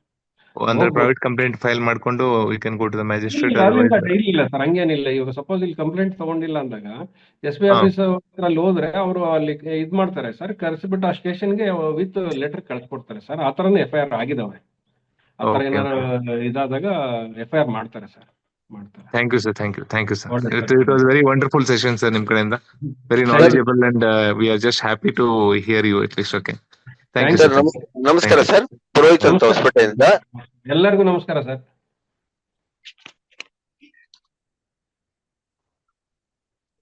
ಕೇಳಿ ಶ್ರೀಧರ್ ಅವ್ರೆ, ಕೇಳಿ ಪ್ರಶ್ನೆ ಕೇಳಿ. ಸರ್ ನಮಸ್ಕಾರ. ಇದು ಒಂದು ಸೈಬರ್ ಇದ್ರದ್ದು ಸಂಬಂಧಪಟ್ಟಿದ್ದು ಸರ್. ಇದು ಹೇಳಿ. ನಾವು ಇದು ಈ ಕಾಲ್ಸ್ ಏನ್ ಬರುತ್ತಲ್ಲ, ಫ್ರಾಡ್ ಕಾಲ್ಸ್, Yes, sir. ಅವಾಗ ನಾವು 1930 ಕಾಲ್ ಮಾಡಿದಾಗ ಅವ್ರು ಏನ್ ಹೇಳ್ತಾರೆ ಅಂತಂದ್ರೆ, ನಿಮ್ಗೆ ದುಡ್ಡು ಕಟ್ ಆಗಿದೆಯಾ, ದುಡ್ಡು ಕಟ್ ಆಗಿದ್ರೆ ಮಾತ್ರ ನಾವು ಕಂಪ್ಲೇಂಟ್ ತಗೊಂತೀವಿ ಅಂತ ಹೇಳ್ತಾರೆ. ನಾನು ಅವ್ರಿಗೆ ಏನ್ ಹೇಳ್ತಾ ಇದ್ದೇನೆ ಅಂತಂದ್ರೆ, ಈ ನಮ್ಗೆ ನಂಬರ್ ಬಂದಿರ್ತದಲ್ಲ, ನಾವು ಅವ್ರಿಗೆ ಕೊಟ್ಬಿಟ್ರೆ ಆ ನಂಬರ್ ಇಂದ ಏನಾದ್ರು ಆಕ್ಷನ್ ತಗೊಳಕ್ ಆಗತ್ತೆ ಅಂದ್ರೆ, ಇಲ್ಲ ಸರ್ ಆಗ ಬರೋದಿಲ್ಲ, ನೀವು ಇಲ್ಲ ಸರ್, ಅದು ನೀವು ಹೆಂಗೆ ದುಡ್ಡು ಕಟ್ ಆಗಿದ್ರೆ ಮಾತ್ರ ಬರ್ತದೆ. ಇಲ್ಲ ಸರ್, ಅದು ನಂಬರ್, ಅದು ನಮ್ಮಲ್ಲಿ ವ್ಯವಸ್ಥೆ ಬಹಳ ಹೈ ಲೆವೆಲ್ ಇದೆ ಸರ್. ಅದು ನಂಬರ್ ಕ್ರಿಯೇಟ್ ಮಾಡ್ಕೊಂತಾರೆ ಸರ್. ಅದನ್ನ ಅದು ವಿತೌಟ್ ಇದರಲ್ಲಿ ಕ್ರಿಯೇಟ್ ವರ್ಚುವಲ್ ನಂಬರ್ ಅಂತ ಬರ್ತದೆ ಸರ್. ಅದೊಂದು ಸಿಸ್ಟಮ್ ಇದೆ, ಅವ್ರು ಕ್ರಿಯೇಟ್ ಮಾಡ್ಕೊಂಡಿರ್ತಾರೆ.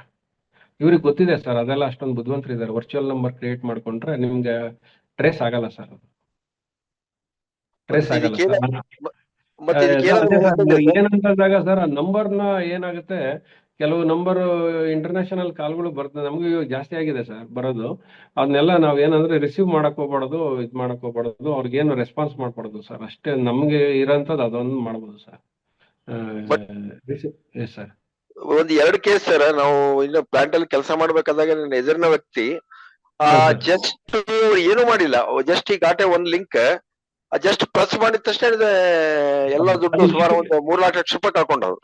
APK ಫೈಲ್ ಅಂತಾರೆ ಸರ್. ಅದು APK ಫೈಲ್ ಅಲ್ಲಿ ಹಂಗ್ ಮಾಡ್ತಾ ಇದ್ದಾರೆ ಸರ್. APK ಫೈಲ್ ಅವು ಯಾವ ಕ್ಲಿಕ್ ಮಾಡಬಾರ್ದು ಸರ್. ಅವು ಎಲ್ಲ ವಿತ್ ಆಲ್ ಸಾಫ್ಟ್ವೇರ್ಸ್ ಅದು ಏನ್ ಬೇಕಾಗಿರೋ ರಿಲೇಟೆಡ್ ಎಲ್ಲಾನು ಇನ್ಕ್ಲೂಡ್ ಆಗಿ ಬಂದಿರುತ್ತೆ. APK ಫೈಲ್ಗಳು ಕ್ಲಿಕ್ ಮಾಡಿದ್ರೆ ಆಗಿದೆ ಸರ್, ದುಡ್ಡುಗಳು ಎಲ್ಲ ಆಗಿದೆ. Thank you sir, thank you very much. ಬಹಳ ಉಪಯೋಗ ಆಯ್ತು sir. Thank you very much. Thank you sir. ಮತ್ತೆ ಏನಾದ್ರು ಪ್ರಶ್ನೆ ಇದೆಯಾ ಸರ್? ಇಲ್ಲಿ ಪೊಲೀಸ್ ಅಧಿಕಾರಿಯಾಗಿ ಹೆಚ್ಚು ನ್ಯಾಯ ಒದಗಿಸಬಹುದಾ ಅಥವಾ ವಕೀಲನಾಗಿ ಹೆಚ್ಚು ನ್ಯಾಯ ಒದಗಿಸಬಹುದಾ ಅಂತ ತಮ್ಗೆ ಅನಿಸ್ತಾ ಇದೆ ಸರ್? ಸರ್, ಪೊಲೀಸ್ ಆಗಿ ಜಾಸ್ತಿ ಜನಕ್ಕೆ ನಾವು ಕಾಂಟ್ಯಾಕ್ಟ್ ಅಲ್ಲಿ ಇರ್ತೀವಿ ಸರ್, ಒಂದು. ಬಟ್ ಏನಾಗುತ್ತೆ ಅಂದ್ರಾಗ ಕೆಲವು ಟೈಮ್ ಸೆಲ್ಫ್ ಸ್ಯಾಟಿಸ್ಫ್ಯಾಕ್ಷನ್ ವಿಚಾರ ಬಂದಾಗ, ನಮ್ದು ಏನಾದ್ರು ಸಪೋಸ್ ನಾಲೆಡ್ಜ್ ಇದ್ದಾಗ ನಮ್ಗೆ ಅದನ್ನ ಅಪ್ಲೈ ಮಾಡಕ್ ಆಗಲ್ಲ ಅಲ್ಲಿ. ಯಾಕಂದ್ರೆ ನಾನು ಡೈರೆಕ್ಟ್ ಆಗಿ 30 years ಅಲ್ಲಿ ನಾನು ಸಬ್ ಇನ್ಸ್ಪೆಕ್ಟರ್ ಆಗಿದ್ದೆ ಸರ್. ಆ ಟೈಮಲ್ಲಿ ಇದಾಯ್ತು. ಬಟ್ ಅವಾಗ ಏನಾದ್ರು ಅವಕಾಶ ಇದ್ದಿದ್ರೆ ನಮ್ಗೆ ಏನಾದ್ರು ಮುಂದುವರಿತಾ ಇದ್ನೇನೋ. ಬಟ್ ಇವಾಗ ಸ್ವಲ್ಪ ನಾಲೆಡ್ಜ್ ಇದ್ದಿದ್ರಿಂದ ನನಗೇನದು ನನ್ಗೆ ಇರೋ ನಾಲೆಡ್ಜ್ಗೆ ಯೂಸ್ ಮಾಡಕ್ ಆಗಲ್ಲ ಅಂತ ಅನಿಸ್ತು ಫೀಲಿಂಗ್. ಸೊ ಹಂಗಾಗಿ ಡಿಲೀಟ್ ಮಾಡಿದೆ, ಅಂದ್ರೆ ರಿಸೈನ್ ಮಾಡ್ಕೊಂಡೆ ಸರ್. ಯಾಕಂದ್ರೆ ನಮ್ಗೆ ಅಲ್ಲಿ ಅವಕಾಶ ಸಿಕ್ಕಲ್ಲ ಸರ್. ಮೇಲ್ಗಡೆ 2-3 ಮೇಲ್ಗಡೆ ಹೈಯರ್ ಆಫೀಸರ್ ಇರ್ತಾರಲ್ಲ, ಸೊ ನಮ್ಮ ಒಂದು ಇದಕ್ಕೆ ನಮ್ಮ ಅಭಿಪ್ರಾಯಕ್ಕೆ ಜಾಸ್ತಿ ಇದು ಮಾಡಲ್ಲ ಸರ್. ಸ್ವಲ್ಪ ಆ ಥರ ಇದ್ದಾಗ ಬೇಜಾರು ಅನ್ಸುತ್ತೆ.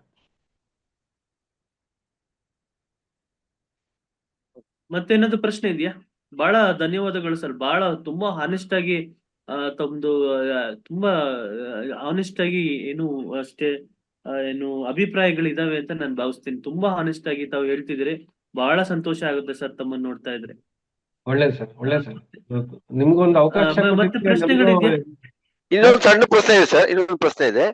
ಇದು ಹೇಳ್ಬೇಡಿ. ಸರ್ ಹೇಳ್ತಾ ಇದ್ರು ಸಾಮಾಜಿಕ ಹೊಣೆಗಾರಿಕೆ, ಈ ಎವಿಡೆನ್ಸ್ ಬಂದು ಸಾಕ್ಷಿ ಬಂದು ಹೇಳ್ಬೇಕು, ಸಮಾಜದ ಕರ್ತವ್ಯ ಆಗುತ್ತೆ ಅಂತ ಹೇಳಿದ್ರೆ ನಾವು ಬಹಳಷ್ಟು ಕೇಸಸ್ ನೋಡಿದೀವಿ ಸರ್. ಯಾರು ಸಾಕ್ಷಿ ಹೇಳಲಿಕ್ಕೆ ಹೋಗ್ತಾ ಇರಲ್ಲ ಅವ್ರು ಟಾರ್ಗೆಟ್ ಆಗ್ತಾರೆ. ಆಮೇಲೆ ಪ್ರಭಾವಿ ವ್ಯಕ್ತಿಗಳಿಂದ ಅವ್ರ ಫ್ಯಾಮಿಲಿ ತೊಂದರೆ ಕೊಡ್ತಾರೆ. ಇವನ್ ಸರ್ಕಾರಿ ಅಧಿಕಾರಿಗಳಿಗಾಗಿದ್ರೆ ಅವ್ರು ಕರೆಂಟ್ ಕಟ್ ಮಾಡ್ತಾರೆ, ಅವ್ರ ಮನೆ ನೀರ್ ಕಟ್ ಮಾಡ್ತಾರೆ, ಅವ್ರ ಮನೆ ಮುಂದ ಬಂದ್ಬಿಟ್ಟು ಪೊಲೀಸರೇ ಅನ್ಬಾರ್ದು, ಸಾರಿ, ಅವ್ರ ಕಡೆಯಿಂದ ಪ್ರಭಾವಿ ವ್ಯಕ್ತಿಗಳಿಂದ ಅವ್ರ ಮನೆ ಹತ್ರ ಗಲಾಟೆ ಮಾಡಿಸ್ತಾರೆ. ಹೀಗಿದ್ದಾಗ 99.99% ಜನ ಯಾರು ಸಾಕ್ಷಿ ಹೇಳಲಿಕ್ಕೆ ಬರೋದಿಲ್ಲ ಸರ್. ಇದು ನಾವು ಕಣ್ಣಿನ ನಮ್ಮ ಅನುಭವಕ್ಕೆ ಬಂದ ಮಾತುಗಳಿವು. Yes sir, yes sir, yes sir, ಹಂಗೆ ಇದೆ ಸರ್, ವ್ಯವಸ್ಥೆ ಇದೆ ಸರ್. ಅಲ್ಲ, ಇದು ಯಾಕೆ ಹೇಳ್ಬೇಕಾಯ್ತು ಅಂದ್ರೆ ತಾವು ಹೇಳಿದ್ರಿ ಸಮಾಜಕ್ಕೆ ಋಣಿ ಆಗಿರ್ಬೇಕು ಅಂತ. ಅದು ನಿಜ, ಬಟ್ ಪ್ರಾಕ್ಟಿಕಲಿ ಇದು ಆಗ್ತಾ ಇಲ್ಲ ಸರ್. ಇದು ಬಹಳಷ್ಟು ನೋಡಿದ್ದೀವಿ. ಹೌದು ಸರ್, ಅದೇ ಮೈನ್ ಆಗ್ತಾ ಇರೋದು ಹಂಗೆ ಸರ್. ಅದು ಡಿಸ್ಟ್ರಿಕ್ಟ್ ಲೆವೆಲ್ ಅಲ್ಲಂತೂ ಮ್ಯಾಕ್ಸಿಮಮ್ ಮಾತ್ರ ಇದೆ sir. Thank you sir. Sir, ಈಗ ಕರಪ್ಷನ್ ತಡೆಯಕ್ಕಾಗಿನ ನಾವೇನಾದ್ರೂ ಬಾತ್ಮೀದಾರರಿಂದ ವರದಿ ಹೋದಂತ ಸಂದರ್ಭದಲ್ಲಿ ಎಸ್ ಸರ್, ಅದು ಅಲ್ಲೇ ಫಸ್ಟ್ ಅವ್ರಿಗೆ ಸ್ಟೇಷನ್ ಮುಟ್ಟೋದಕ್ಕಿಂತ ಮುಂಚಿತವಾಗಿ ಇವ್ರ ಏನ್ ಇಲ್ಲಿ ಕರಪ್ಷನ್ ಮಾಡ್ತಿರ್ತಾರಲ್ಲ ಸರ್, ಅವ್ರಿಗೆ ಹೋಗ್ಬಿಟ್ಟಿರ್ತಾರ ಸರ್ ಮ್ಯಾಟ್ರ್. ಹಿಂಗಾದ್ರೆ ಯಾವ ತರ ಸಮಾಜಮುಖಿಯಾಗಿ ಕೆಲಸ ಮಾಡಕ್ ಜನಸಾಮಾನ್ಯರಿಗೆ ಅವಕಾಶ ಇದೆನಾ ಇವತ್ತಿನ ವ್ಯವಸ್ಥೆ ಒಳಗೆ? ಆಮೇಲೆ ಬಡವರು ಯಾರಿಗಾದ್ರೂ ನ್ಯಾಯ ಸಿಗುವಂತ ನಿಟ್ಟಿನಲ್ಲಿ ನೋಡಿದ್ರೆ ನಿಜವಾಗ್ಲೂ ಬಹಳ ಒಂದು ತಲೆ ತಗ್ಗಿಸುವಂತ ವಿಚಾರಗಳು ನಡೀತಾ ಇದಾವೆ ಸರ್ ದಿನನಿತ್ಯ ಸಮಾಜದಲ್ಲಿ. ನಾವ್ ಯಾರಾದ್ರೂ ಬಡವರಂತ ಅವ್ರ ಹಿಂದೆ ಹೋದ್ರೆ ನಮಗೆ ತೊಂದರೆ ಆಗತ್ತೇವಿನ ಬೇರೆ ಯಾರಿಗೂ ತೊಂದರೆ ಆಗಲ್ಲ ಅನ್ನೋಂತ ವ್ಯವಸ್ಥೆ ಇವತ್ತಿನ ದಿನ ಬರ್ತಾ ಇದೆ. ಇದು ಮುಂದೆ ಒಂದಿನ ಇದೇ ತರ ಮುಂದುವರಿಬಹುದಾ ಅಥವಾ ಏನಾದ್ರೂ ಕಂಟ್ರೋಲ್ ಆಗ್ಬೋದಾ ಸರ್? ಇದೇನಂದ್ರೆ ಸರ್, ಸಮಗ್ರವಾಗಿ ಒಂದು ನಮ್ಮ ಸಮಾಜ ಚೇಂಜ್ ಆದ್ರೆ ಮಾತ್ರ ಆಗುತ್ತೆ ಸರ್. ಇಲ್ಲ ಅಂದ್ರೆ ಚೇಂಜ್ ಆಗಕ್ ಆಗಲ್ಲ. ಇದು ಸಮಗ್ರವಾಗಿ ಬರ್ಬೇಕು. ಯಾವ್ದೇ ಒಂದು ಪಕ್ಷ, ಯಾವ್ದೇ ಜಾತಿ ಎಲ್ಲ ಬಿಟ್ಟಾಗ ಮಾತ್ರ ಇವೆಲ್ಲ ಸಾಧ್ಯ ಸರ್. ಇಲ್ಲ ಅಂದ್ರೆ ಆಗಲ್ಲ ಸರ್. ಇದು ಇನ್ನ ಮುಂದುವರ್ಕೊಂಡು ಜಾಸ್ತಿನೇ ಹೋಗ್ತದೆ ಹೊರತು ಕಡಿಮೆ ಆಗಲ್ಲ ಸರ್. ಯಾವಾಗ ಈ ತರ ಒಂದು ಸಪೋರ್ಟ್ ಎಲ್ಲ ಬರ್ತದೆ, ಈ ಪ್ರತಿಯೊಂದು ಚಿಕ್ಕ ಜಗಳಕ್ಕೂ ಕೂಡ ಇವಾಗ ಜಾತಿ ಮತ್ತೆ ಧರ್ಮ ಆಗ್ಲಿ ಪಕ್ಷದ ಒಂದು ಇದನ್ನ ಸೀಲ್ ಆಗ್ತಾ ಇದಾರೆ ಸರ್. ಅದು ಮೇನ್ ಪ್ರಾಬ್ಲಮ್ ಆಗ್ತಾ ಇರೋದಲ್ಲೇ ಸರ್. ಪ್ರತಿಯೊಂದು ಜಗಳಕ್ಕೆ ಎಲ್ಲೋ ಒಂದು ಕೆಲವು ವೈಯಕ್ತಿಕವಾಗಿರ್ತಾವೆ ಸರ್, ಅದಕ್ಕೂ ಅವರು ಸಪೋರ್ಟ್ ಮಾಡಲ್ಲ. ಒಂದು ಯಾವ ತೊಂದರೆ ಇದೆ ಸರ್, ಮುಂದೆ ಜಾಸ್ತಿನೇ ಆಗುತ್ತೆ.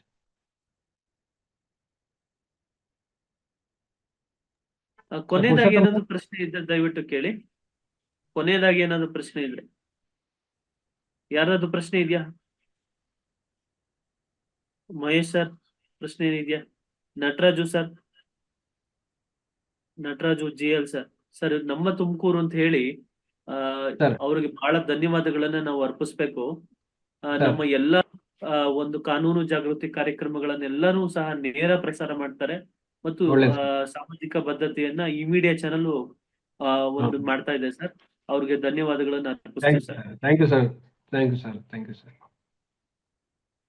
ನಮ್ಮ ತುಮಕೂರು ಮೀಡಿಯಾ ಚಾನೆಲ್ ಅವರಿಗೆ ಧನ್ಯವಾದಗಳು. ನಮ್ಮ ಎಲ್ಲಾ ವಿಧಿ ಪ್ರಜ್ಞಾ ಕರ್ನಾಟಕ ಕಾನೂನು ಸ್ವಯಂ ಸೇವಾ ಸಂಸ್ಥೆ ಎಲ್ಲಾ ವಿಡಿಯೋಗಳನ್ನು ಅವರು ರೆಕಾರ್ಡ್ ಅನ್ನ ಮಾಡಿ ಜನಸಾಮಾನ್ಯರಿಗೆ ತಲುಪಿಸುವ ನಿಟ್ಟಿನಲ್ಲಿ ಕಾರ್ಯಕ್ಷಮತೆಯನ್ನ ತೋರಿಸ್ತಾ ಇದ್ದಾರೆ ಸರ್. ಅವ್ರಿಗೆ ಧನ್ಯವಾದಗಳನ್ನ ಅರ್ಪಿಸ್ತೀವಿ. ಧನ್ಯವಾದಗಳು ಸರ್, ಧನ್ಯವಾದಗಳು. Thank you sir, thank you. ಬೇರೆ ಪ್ರಶ್ನೆಗಳೇನಾದ್ರೂ ಇದೆಯಾ? ಪ್ರಶ್ನೆಗಳೇನಾದ್ರೂ ಇದೆ ದಯವಿಟ್ಟು ಕೇಳಿ. ಇದು ಸಾಮಾನ್ಯ ನೀವು ಏನು ಅಡ್ವೈಸ್ ಮಾಡ್ಲಿಕ್ಕೆ ಇಷ್ಟಪಡ್ತೀರಾ ಸರ್? ಈಗಿರೋ ಪ್ರೆಸೆಂಟ್ ವ್ಯವಸ್ಥೆಯಲ್ಲಿ ನಮಗೆ ಏನ್ ಸಜೆಷನ್ ಕೊಡ್ಲಿಕ್ಕೆ ಇಷ್ಟಪಡ್ತೀರಾ ಸರ್? ಪ್ರೆಸೆಂಟ್ ವ್ಯವಸ್ಥೆಯಲ್ಲಿ ಸರ್, ಈಗ ಏನಾಗುತ್ತೆ ಅಂದ್ರೆ ಸಾಮಾನ್ಯರಲ್ಲಿ ಏನ್ ಭಾವನೆ ಇದೆ ಅಂತಂದ್ರೆ, ಈ ಯಾವ್ದು ಶಿಕ್ಷೆ ಯಾವ್ದು ಆಗ್ತಾ ಇಲ್ಲ ಸರ್. ಇದು ನಮ್ಗೆ ರೆಕಾರ್ಡ್ ಅಲ್ಲಿ ನೋಡಿರೋದಾಗೆ 8 to 9% ಇದೆ ಸರ್. ಈಗ ಏನಾಗುತ್ತೆ, ಎಲ್ಲಾನು ಒಬ್ಬ ಕೊಲೆಗಾರನು ಹೊರಗಡೆ ಬರ್ತಾನೆ, ಒಬ್ಬ ದರೋಡೆಗಾರನು ಹೊರಗೆ ಬರ್ತಾನೆ ಅಂದಾಗ ನಂಬಿಕೆ ಕಳ್ಕೊಂಡು ಹೋಗುತ್ತೆ ಸರ್ ಒಂದು ವ್ಯವಸ್ಥೆ ಮೇಲೆ. ಅದು ಒಂದು ವ್ಯವಸ್ಥೆ ಅಲ್ಲ, ಎಲ್ಲಾ ವ್ಯವಸ್ಥೆಗಳ ಮೇಲೂ ನಂಬಿಕೆ ಕಳ್ಕೊಂಡು ಹೋಗುತ್ತೆ. ಹಂಗಾಗ್ಬಿಟ್ಟು ಇವರು ಎಲ್ಲಾ ರೀತಿಯಲ್ಲೂ ಕೂಡ ಜಾಗೃತಿಯಾಗಿ ಏನಾದ್ರು ಮಾಡಕ್ ಹೋದಾಗ ಅದೇನಾಗುತ್ತೆ ಸರ್, ಪರ್ಸೆಂಟೇಜ್ ಜಾಸ್ತಿ ಆಗ್ತದೆ. ಪರ್ಸೆಂಟೇಜ್ ಜಾಸ್ತಿ ಆದಾಗ ಮಾತ್ರ ಏನಾರು ಒಂದು ಮಾಡಕ್ಕಾಗತ್ತೆ ಸರ್. ಇಲ್ಲ ಅಂತಂದ್ರೆ ನಂಬಿಕೆ ಬರೋದಿಲ್ಲ. ಜನರು ಪಾರ್ಟಿಸಿಪೇಷನ್ ಬೇಕೇ ಬೇಕು ಸರ್. ಇಲ್ಲ, ಕಾನೂನು ತುಂಬಾ ಬಿಗಿ ಆಗ್ಬೇಕು. ಕಾನೂನು ಬಿಗಿ ಆದ್ರೂ ಕೂಡ ಜನರು ಇಲ್ಲದೆ ಕಾನೂನು ಏನೂ ಮಾಡಕ್ಕಾಗಲ್ಲ ಸರ್. ಅದಂತೂ ನಿಜ. ಜನರು ಸಪೋರ್ಟ್ ಇಲ್ಲದೆ ಈಗ ಕಾನೂನೇನು ಸಾಕ್ಷಿ ಹೇಳಲ್ವಲ್ಲ ಸರ್. ಜನರು ಸಪೋರ್ಟ್ ಬೇಕೇ ಬೇಕು, ಜನರು ಸಾಕ್ಷಿ ಹೇಳಲೇಬೇಕು. ಅವಾಗ ಮಾತ್ರ ಏನಾರು ಮಾಡಕ್ಕಾಗಲ್ಲ. ಇಲ್ಲಾಂದ್ರೆ ಕಷ್ಟ. ಈ ಕೆಲವೊಬ್ಬರ ಕೈಯಲ್ಲೇ ಇದು ಎಲ್ಲ ಸೇರ್ಬಿಡತನ ಅಂತ ಅನಿಸ್ತದೆ ಸರ್ ಇವತ್ತಿನ ದಿನಮಾನದಲ್ಲಿ. ಹಣವಂತರು ಬಲವಂತರ ಕಡೆಗೆನೆ ಇದೆ ಸರ್, ಯಾರು ಸಾಕ್ಷಿ ಹೇಳಕ್ ಮುಂದೆ ಬರಲ್ಲ ಸರ್. ಈಗ ಯಾವ್ದಾದ್ರು ಒಂದಲ್ಲಿ ಅಫೆನ್ಸ್ ನಡೀತಾ ಇದೆ ಅಂತ ಸಂದರ್ಭದಲ್ಲಿ ನಾವೇನಾದ್ರೂ ಸಾಕ್ಷಿ ಹೇಳಕ್ ಹೋದ್ರೆ ಸಾಕ್ಷಿ ಹೇಳೋರ್ ಮೇಲೆ ಬಹಳಷ್ಟು ಕೇಸ್ಗಳು ಫಿಟ್ ಮಾಡೋಂತ ದಿನಮಾನ ಬಂದ್ಬಿಟ್ಟಿದೆ ಸರ್. ಬಹಳ ಕಷ್ಟ ಇದೆ ಸರ್. ಈಗ ಸಾಕ್ಷಿದಾರರಿಗೂ ರಕ್ಷಣೆ ಬೇಕಲ್ಲ ಸರ್. ಈಗ ಅವರು ಹೌದು ಒಂದು ಸರ್. ಕುಟುಂಬ ಇರುತ್ತೆ, ಅವರು ಇದಿರುತ್ತೆ, ಒಂದು ಜವಾಬ್ದಾರಿ ಸರ್, ಇರುತ್ತೆ. ಅದೇ ಸರ್ ಇನ್ನೊಂದು ಕ್ವಶನ್ ಸರ್. ಹೇಳಿ ಸರ್. ಸರ್ ಇವಾಗ ನಮ್ದೊಂದು ಕೇಸ್ ಆಗಿರುತ್ತಲ್ಲ, FIR ಪೊಲೀಸರು ರೆಡಿ ಮಾಡಿರ್ತಾರಲ್ಲ, ಅದನ್ನ ಕಂಪಲ್ಸರಿ ನಾವು ಇಸ್ಕೊಳ್ಬೇಕಾ ಏನ ಡೈರೆಕ್ಟ್ ವಕೀಲರು ಅದನ್ನ ಕಾಂಟ್ಯಾಕ್ಟ್ ಮಾಡಿ ಇಸ್ಕೊಂಡು ಅವರ ಕೇಸ್ ಸರ್ ಎರಡು ತರ ಇರುತ್ತೆ. ಕಂಪ್ಲೇಂಟ್ ಕೊಟ್ಟಿರೋರಿಗೆ FIR ಕೊಡ್ಬೇಕು ಅಂತ ಕಂಪಲ್ಸರಿ ಇರುತ್ತೆ ಸರ್. ಹೌದು. ಹಾ ಸರ್. ಬಟ್ ಅಕ್ಯೂಸ್ಡ್ಗೆ ಇಲ್ಲ ಸರ್. ಅಕ್ಯೂಸ್ಡ್ಗೆ ಥ್ರೂ ಸ್ಟೇಷನ್ ಅಲ್ಲಾದ್ರೂ ತಗೊಳ್ಬಹುದು, ಕೋರ್ಟ್ ಅಲ್ಲಾದ್ರೂ ತಗೊಳ್ಬಹುದು. ಇವಾಗ ಇನ್ನೊಂದೇನಂದ್ರೆ KSP FIR ಅಂತ ಇರುತ್ತೆ ಸರ್. ಅಲ್ಲಿ ಹಾ ಸರ್. ಎಕ್ಸೆಪ್ಟ್ ಈ ಪೋಕ್ಸೋ ಮತ್ತೆ ಇವು ಲೇಡೀಸ್ ರಿಲೇಟೆಡ್ ಏನಿರ್ತದೆ ಅವು ಮಾತ್ರ FIR ಬಿಟ್ಟು ಬೇರೆವೆಲ್ಲ ಅಪ್ಲೋಡ್ ಆಗುತ್ತೆ ಸರ್. ಅಲ್ಲಿ ಚೆಕ್ ಮಾಡಿ ತಗೊಳ್ಬಹುದು ಸರ್, ಡೌನ್ಲೋಡ್ ಮಾಡ್ಕೊಳ್ಬಹುದು. ಅಂದ್ರೆ ಸರ್ ಆಕ್ಚುಲಿ ಇದು ನಮ್ದು ಕೇಸ್ MEC ಆಗಿರ್ತೈತಲ್ಲ, ಅದನ್ನ ಆಕ್ಚುಲಿ ನಾವು ಒಬ್ಬರು ಅಡ್ವೊಕೇಟ್ ಹ್ಯಾಂಡಲ್ ಮಾಡಿರ್ತೀವಲ್ಲ, ಅದಕ್ಕೆ FIR ಅವರ ಕಾಂಟ್ಯಾಕ್ಟ್ ಮಾಡಿ ಪೊಲೀಸ್ ಕಡೆ ಇಸ್ಕೊಂಡು ಅದನ್ನ ಹ್ಯಾಂಡಲ್ ಮಾಡ್ತಾರ ಅಂತ ಕೇಳಿದೆ ಸರ್. ಮಾಡ್ತಾರೆ ಸರ್, ಕೋರ್ಟ್ ಅಲ್ಲಿ ಹಾಕೊಂಡು ತಗೊಳ್ತಾರೆ ಸರ್.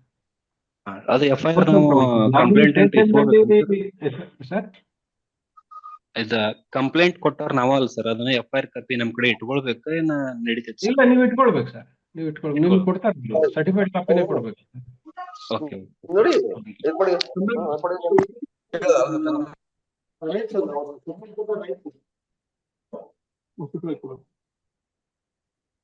ದಯವಿಟ್ಟು ಮ್ಯೂಟ್ ಮಾಡ್ಕೊಳ್ಳಿ.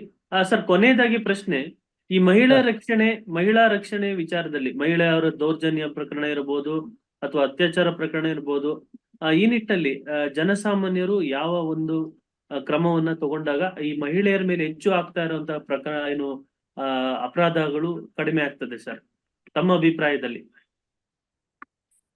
ಈ ನಿಟ್ಟಿನಲ್ಲಿ ಪೊಲೀಸ್ ಇಲಾಖೆ ಯಾವೆಲ್ಲ ಕ್ರಮಗಳು ತಗೊಂಡಿದಾರ ತಮ್ಮ ಗಮನದಲ್ಲಿ ಇದೆಯಾ ಸರ್? ಹೌದು ಸರ್. ಈಗ ಇನ್ನೊಂದೇನಾಗುತ್ತೆ, ಪ್ರತಿ ಸರಿ ಇದನ್ನ ಮಹಿಳೆಯರ ಮತ್ತೆ ಈ ಮಕ್ಕಳ ಮೇಲೆ ಸರ್ ಅದು ಏನಾಗುತ್ತೆ, ಪ್ರತಿ ಕಾಲೇಜುಗಳಿಗೂ ಕೂಡ ಜಾಗೃತಿ ಪ್ರತಿ ಸ್ಟೇಷನ್ಗಳಿಂದಾನು ಹೋಗ್ತಾರೆ ಸರ್. ಕಾಲೇಜುಗಳಿಗೆ ಹೋಗಿ ಮತ್ತೆ ಹೈಸ್ಕೂಲ್ಗಳಿಗೆ ಹೋಗಿ ಅವ್ರಿಗೆ ಎಲ್ಲಾ ರೀತಿ ಹೆಂಗೆ ಅವ್ರ ಒಂದು ಇದು ಕೆಟ್ಟ ಒಂದು ಇನ್ಸಿಡೆಂಟ್ ಆಗ್ಬೋದು ಅಥವಾ ಯಾರು ಕೆಟ್ಟವ್ರು ಅನ್ನೋದನ್ನ ಗುರುತಿಸೋ ಬಗ್ಗೆ ಬ್ಯಾಡ್ ಟಚ್ ಗುಡ್ ಟಚ್ ಅಂತೆಲ್ಲ ಹೇಳ್ತಾ ಇದೀವಿ ಸರ್. ನಾವು ಹೋಗಿ ಬಂದಿದ್ವಿ, ಎಲ್ಲ ಹೇಳಿ ಅವ್ರಿಗೆ ಏನಾಗುತ್ತೆ ಅದನ್ನ ಆ ಒಂದು ಇದನ್ನ ಸರ್, ಅಂದ್ರೆ ನಿಮ್ ಜೊತೆ ಒಡನಾಟ ಇರುವಂತವ್ರು ಹೆಂಗೆ ನೀವು ಅವ್ರದ್ದು ಯಾವ ಒಂದು ಇದು ಬಿಹೇವಿಯರ್ ಅಥವಾ ಅವ್ರದ್ದು ಯಾವ್ದು ನಡತೆ ನಿಮ್ಗೆ ಅನುಮಾನ ಅನ್ಸುತ್ತೆ, ಅವಾಗ ಅದನ್ನ ರಿಪೋರ್ಟ್ ಮಾಡೋದಕ್ಕೆ ಅವರು ಕಾಲೇಜಿನ ಟೀಚರ್ಗೂ ಅಥವಾ ಮನೇಲಿ ರಿಪೋರ್ಟ್ ಮಾಡೋದಕ್ಕೆಲ್ಲ ನಾವು ಗೈಡ್ ಮಾಡಿ ಬಂದಿದ್ವಿ ಸರ್ ಆ ಟೈಮಲ್ಲೆಲ್ಲ. ಇವಾಗ್ಲೂ ಅದನ್ನ ನಡೀತಾ ಇದೆ ಸರ್, ಎಲ್ಲ ಕಡೆ ನಡೀತಾ ಇದೆ. ಹೆಣ್ಮಕ್ಳಿಗೆ ಏನಂತಂದ್ರೆ ಸ್ವಲ್ಪ ಏನಾಗುತ್ತೆ, ಒಬ್ಬಂಟಿಗಳಾಗಿ ಅಲ್ಲೆಲ್ಲ ಹೋಗೋದು ಸ್ವಲ್ಪ ಕಷ್ಟ ಸರ್. ಸ್ವಲ್ಪ ಅವೆಲ್ಲ ಏನಾಗುತ್ತೆ, ಅವರು ಸೆಕ್ಯೂರಿಟಿ ನೋಡ್ಕೊಂಡು ಅವರು ಓಡಾಡ್ಬೇಕಾದ್ರೆ ಒಳ್ಳೇದು ಸರ್, ಅಷ್ಟೇನೆ, ಏನಿಲ್ಲ. ಬೇರೆ ಎಲ್ಲಾನು ಅವ್ರಿಗೆ ಏನಿದೆ ಸಾಕಷ್ಟು ಪ್ರೊಟೆಕ್ಷನ್ ಎಲ್ಲ ಇದಾವೆ ಸರ್. ಕಾನೂನಲ್ಲಿ ಜಾಸ್ತಿನೇ ಪ್ರೊಟೆಕ್ಷನ್ ಇದೆ ಹೆಣ್ಮಕ್ಳಿಗೆ. ಬಟ್ ಅವರು ಸುರಕ್ಷತೆ ಅವ್ರ ಗಮನದಲ್ಲಿ ಇಟ್ಕೊಂಡ್ರೆ ಒಳ್ಳೇದು ಸರ್, ಅಷ್ಟೇ. ಬಹಳ ಅದ್ಭುತವಾಗಿ ಒಂದು ಕಾರ್ಯಕ್ರಮವನ್ನ ನಡೆಸ್ಕೊಟ್ರಿ ಸರ್. ಬಹಳ ಧನ್ಯವಾದಗಳನ್ನ ಅರ್ಪಿಸ್ತೀವಿ. ಈ ನಿಟ್ಟಿನಲ್ಲಿ ನಾಳೆ ಕೊನೆಯ ಒಂದು ಸಂಚಿಕೆ ಆಗಿರ್ತದೆ. ನಾಳೆ ಏನು ಸೋಮವಾರ ನಾವು ಹೇಳಿದ್ವಿ, ನಾಳೆ ಇಲ್ಲ ಅದನ್ನ ನಾವು ಪ್ರೀಪೋನ್ ಮಾಡ್ಕೊಂಡು ನಾಳೆ ಈ ಒಂದು ಹೊಸ ಕ್ರಿಮಿನಲ್ ಕಾನೂನು ಕಾರ್ಯಾಗಾರದ ಅಂತಿಮ ಸಂಚಿಕೆ ನಿಟ್ಟಿನಲ್ಲಿ ನಾವು ಈ ಒಂದು ಕಾರ್ಯಕ್ರಮವನ್ನ ಕೊನೆಗಾಣಿಸ್ಬೇಕು ಅಂತ ಯೋಚನೆಯನ್ನು ಮಾಡಿದ್ದು. ನಾಳೆ 8:30 9:00 ಈ ಒಂದು ಹೊಸ ಕ್ರಿಮಿನಲ್ ಕಾನೂನು ಕಾರ್ಯಾಗಾರನ ಸಮಾರೋಪದ ಒಂದು ಉಪನ್ಯಾಸ ಇರ್ತದೆ. ಅದನ್ನ ಡಾಕ್ಟರ್ ಬಾಬಾ ಸಾಹೇಬ್ ಅವರು ಜಿನರಾಲ್ಕರ್ ಅಂತ ಹೇಳಿ, ಡಾಕ್ಟರ್ ಬಾಬಾ ಸಾಹೇಬ್ ಜಿನರಾಲ್ಕರ್ ಅಂತ ಹೇಳಿ ನಿವೃತ್ತ ನ್ಯಾಯಾಧೀಶರು, ಜಿಲ್ಲಾ ನ್ಯಾಯಾಧೀಶರು, ಈಗ ಪ್ರಸ್ತುತವಾಗಿ ಅಂಬೇಡ್ಕರ್ ನಿಗಮದಲ್ಲಿ ಲೀಗಲ್ ಅಡ್ವೈಸರ್ ಆಗಿ ಕರ್ನಾಟಕ ಸರ್ಕಾರಕ್ಕೆ ಅವರು ತಮ್ಮ ಸೇವೆಯನ್ನು ಸಲ್ಲಿಸ್ತಾ ಇರ್ತಾರೆ. ಸೊ ಅವರು ನಾಳೆ ಒಂದು ಸಮಾರೋಪ ಉಪನ್ಯಾಸಕ್ಕೆ ಬರ್ತಾ ಇದ್ದು, ಅಂತಿಮವಾಗಿ ಹೊಸ ಈ ಕ್ರಿಮಿನಲ್ ಕಾನೂನು ಕಾರ್ಯಾಗಾರವನ್ನ ನಾವು ಅಂತ್ಯಗೊಳಿಸ್ತಾ ಇದೀವಿ. ದಯವಿಟ್ಟು ನಾಳೆ 8:00 ಕಾರ್ಯಕ್ರಮ ಶುರುವಾಗುತ್ತೆ. ನಾಳೆ ಸಂಜೆ 8:30 ಇಂದ 9:00 ದಯವಿಟ್ಟು ಬನ್ನಿ. ನಾಳೆ ಅವರು ಸಂವಿಧಾನದ ನಿಟ್ಟಿನಲ್ಲಿ, ಒಂದು ರಕ್ಷಣೆ ನಿಟ್ಟಿನಲ್ಲಿ ಮತ್ತು ಕ್ರಿಮಿನಲ್ ಕಾನೂನಿನ ನಿಟ್ಟಿನಲ್ಲಿ ಅವರ ಕೆಲವೊಂದು ಅಭಿಪ್ರಾಯಗಳನ್ನ ಹಂಚ್ಕೊತಾರೆ ಅಂತ ಹೇಳ್ತಾ, ಇವತ್ತು ಕಾರ್ಯಕ್ರಮಕ್ಕೆ ಬಂದು ಸಾಕಷ್ಟು ವಿಚಾರಗಳನ್ನ, ಗ್ರೌಂಡ್ ರಿಯಾಲಿಟಿಯನ್ನ ತಮ್ಮದೇ ಇಲಾಖೆ, ಪೊಲೀಸ್ ಇಲಾಖೆ ಕೆಲವೊಂದು ಏನು ಪ್ರೊಸೀಜರಲ್ ಲ್ಯಾಕುನಾ ಇರುವಂತ ಸಂದರ್ಭ, ಎಲ್ಲೋ ಒಂದ್ ಕಡೆ ಕೆಲವೊಂದು ವ್ಯವಸ್ಥೆಯ ಕೆಲವೊಂದು ಲೋಪದೋಷಗಳ ಬಗ್ಗೆ ಎಲ್ಲ ನೇರವಾಗಿ ತುಂಬಾ ಪ್ರಾಮಾಣಿಕತೆಯಿಂದ ನಮ್ ಜೊತೆಗೆ ಏನು ಚರ್ಚೆಯನ್ನ ಮಾಡ್ತಾ, ಮಾಹಿತಿಯನ್ನ ಹಂಚ್ಕೊಂತ, ತಮ್ಮ ಕಳಕಳಿಯನ್ನು ಸಮಾಜಕ್ಕೆ ಏನು ಅದನ್ನ ತಿಳಿಸ್ತಾ ಈ ಒಂದು ಕಾರ್ಯಕ್ರಮವನ್ನ ಬಹಳ ಯಶಸ್ವಿಯನ್ನ ಮಾಡ್ಕೊಟ್ಟಿರ್ತಾರೆ. ಮಹಾಂತೇಶ್ ಸರ್, ತಮ್ಗೆ ಧನ್ಯವಾದಗಳನ್ನ ಅರ್ಪಿಸ್ತೀವಿ. ಮತ್ತೆ ಬಂದು ನಮ್ಮ ಕಾರ್ಯಕ್ರಮಕ್ಕೆ ಸಾಕಷ್ಟು ಮಾಹಿತಿಯನ್ನ ಕೊಡ್ತಾ ಜನರನ್ನು ಜಾಗೃತಿಯನ್ನ ಮಾಡ್ಬೇಕು. ನೋಡಿ, ಎಲ್ಲದಕ್ಕೂ ಒಂದು ಪರಿಹಾರ ಏನು ಅಂತಂದ್ರೆ ಕಾನೂನಿನ ಜಾಗೃತಿ. ಕಾನೂನಿನ ಜಾಗೃತಿಯನ್ನ ಪಡ್ಕೊಂಡಾಗ ಪ್ರತಿಯೊಬ್ಬನು ಸಹ ಅವನು ಶಕ್ತಿಶಾಲಿ ಆಗ್ತಾನೆ. ಅವನ ಹಕ್ಕುಗಳು ಯಾವುದು ಅಂತ ಗೊತ್ತಾಗುತ್ತೆ, ಅವನ ಹಕ್ಕುಗಳು ಎಲ್ಲಿ ಚ್ಯುತಿ ಆಯ್ತು ಅಂತ ಗೊತ್ತಾಗುತ್ತೆ. ಈ ನಿಟ್ಟಿನಲ್ಲಿ ಅವನು ತನ್ನದೇ ಆದಂತ ಸಂದರ್ಭದಲ್ಲಿ ಅವನು ಫೈಟ್ ಮಾಡ್ತಾನೆ, ಹೋರಾಟವನ್ನ ಮಾಡ್ತಾನೆ, ನ್ಯಾಯವನ್ನ ಪಡ್ಕೊಂತಾನೆ. ಸೊ ಅವಾಗ ಏನಾಗುತ್ತೆ, ಆ ಒಂದು ಹಕ್ಕುಗಳ ನಿಟ್ಟಿನಲ್ಲಿ, ಹಕ್ಕುಗಳ ಸಂರಕ್ಷಣೆ ನಿಟ್ಟಿನಲ್ಲಿ ಹೋರಾಟವನ್ನ ಮಾಡಕ್ಕೆ ಶುರು ಮಾಡಿದಾಗ, ಅಥವಾ ಸಾಮಾಜಿಕವಾಗಿ ಅವನಿಗೇನು ಹಕ್ಕುಗಳು ಏನು ಸಂವಿಧಾನ ಕೊಟ್ಟಿರುತ್ತೆ ಆ ನಿಟ್ಟಿನಲ್ಲಿ ಅವನು ಹೋರಾಟವನ್ನ ಮಾಡಿದಾಗ ದೇಶ ಎಲ್ಲೋ ಒಂದ್ ಕಡೆ ಸಮೃದ್ಧವಾಗಿ ಸದೃಢವಾಗಿ ಬೆಳೆಯುತ್ತೆ ಅನ್ನೋ ನಿಟ್ಟಿನಲ್ಲಿ ನಮ್ಮ ಒಂದು ವಿಧಿ ಪ್ರಜ್ಞಾ ಕರ್ನಾಟಕ ಕಾನೂನು ಸ್ವಯಂ ಸೇವಾ ಸಂಸ್ಥೆ ಕೆಲಸವನ್ನ ಮಾಡ್ತಾ ಇರುತ್ತೆ. ನಮ್ಮ ಉದ್ದೇಶ ಏನು ಅಂದ್ರೆ ಪ್ರತಿಯೊಬ್ರು ಕಾನೂನು ಪ್ರಜ್ಞಾವಂತರಾಗ್ಬೇಕು. ಸೊ ಪ್ರಜ್ಞಾವಂತ ಏನು ಒಂದು ಪ್ರಜ್ಞಾವಂತ ಆದಂತ ಸಂದರ್ಭದಲ್ಲಿ ಮಾತ್ರ ಏನಾದ್ರೂ ಬದಲಾವಣೆಯನ್ನ ತರಕ್ಕೆ ಸಾಧ್ಯ ಅಂತ ಹೇಳ್ತಾ, ಸೊ ಇವತ್ತಿನ ಒಂದು ಕಾರ್ಯಕ್ರಮವನ್ನ ನಾನು ಇಲ್ಲಿಗೆ ನಿಲ್ಲಿಸ್ತಾ ಇದ್ದೀನಿ. ಈ ಒಂದು ಕಾರ್ಯಕ್ರಮಕ್ಕೆ ಬಂದಂತೆ ಎಲ್ರಿಗೂ ಸಹ ಧನ್ಯವಾದಗಳನ್ನ ಅರ್ಪಿಸ್ತಾ ಇದ್ದೀನಿ. ಸಾಕಷ್ಟು ವಿಚಾರಗಳನ್ನ ನಾವು ತಿಳ್ಕೊಂಡಿದೀವಿ ಅಂತ ನಾನು ಭಾವಿಸ್ತೀನಿ. ನಾಳೆ ತಮ್ಮ ಅಭಿಪ್ರಾಯವನ್ನ ನಾನು ವಿಡಿಯೋ ಮುಖಾನ ಕೇಳ್ತೀನಿ. ಸೊ ವಿಡಿಯೋದಲ್ಲಿ ತಾವು ಹೇಗೆ ಈ ಒಂದು ಜರ್ನಿ, 15 ದಿವಸದ ಜರ್ನಿ ನಾವು ಮಾಡಿದೀವಿ, 15 ದಿವಸದಲ್ಲಿ ಏನೆಲ್ಲ ನಾವು ಕಲ್ತ್ಕೊಂಡ್ವಿ, ಹೇಗೆ ನಮ್ಮ ಈ ಒಂದು ನೋಡಿ, ಈ ಒಂದು ಊಟದ ಸಮಯ ಇದು. ಈ ಊಟದ ಸಮಯದಲ್ಲಿ ನಾವು ನಮ್ಮ ಮೈಂಡ್ಗೆ ಊಟವನ್ನ ಕೊಟ್ಟಿದೀವಿ, ಒಂದು ಅರಿವನ್ನ ಬೆಳೆಸ್ಕೊಳ್ಳುವ ಒಂದು ಅರಿವನ್ನ, ಊಟವನ್ನ ನಾವು ಕೊಟ್ಟಿರೋದ್ರಿಂದ ಸೊ ಅದು ಎಲ್ಲೋ ಒಂದ್ ಕಡೆ ನಮ್ಮನ್ನ ರಕ್ಷಣೆಯನ್ನ ಮಾಡುತ್ತೆ. ಅರಿವೇ ಗುರು ಅಂತ ನಿಟ್ಟಿನಲ್ಲಿ ಆ ಅರಿವು ನಮ್ಮನ್ನೆಲ್ಲರಿಗೂ ಕಾಪಾಡುತ್ತೆ ಅಂತ ಹೇಳ್ತಾ, ಸೊ ಈ ಒಂದು ಈ ಒಂದು ಕಾರ್ಯಕ್ರಮವನ್ನ ನಾನು ಎಲ್ಲವೂ ಒಂದು ಧನ್ಯವಾದಗಳನ್ನ ಅರ್ಪಿಸ್ತಾ ವಂದನೆಯನ್ನ ಅರ್ಪಿಸ್ತಾ ಇದ್ದೀನಿ. ಧನ್ಯವಾದಗಳು. ನಮಸ್ಕಾರ sir. Thank you very much sir. Thank you so much. Thank you sir.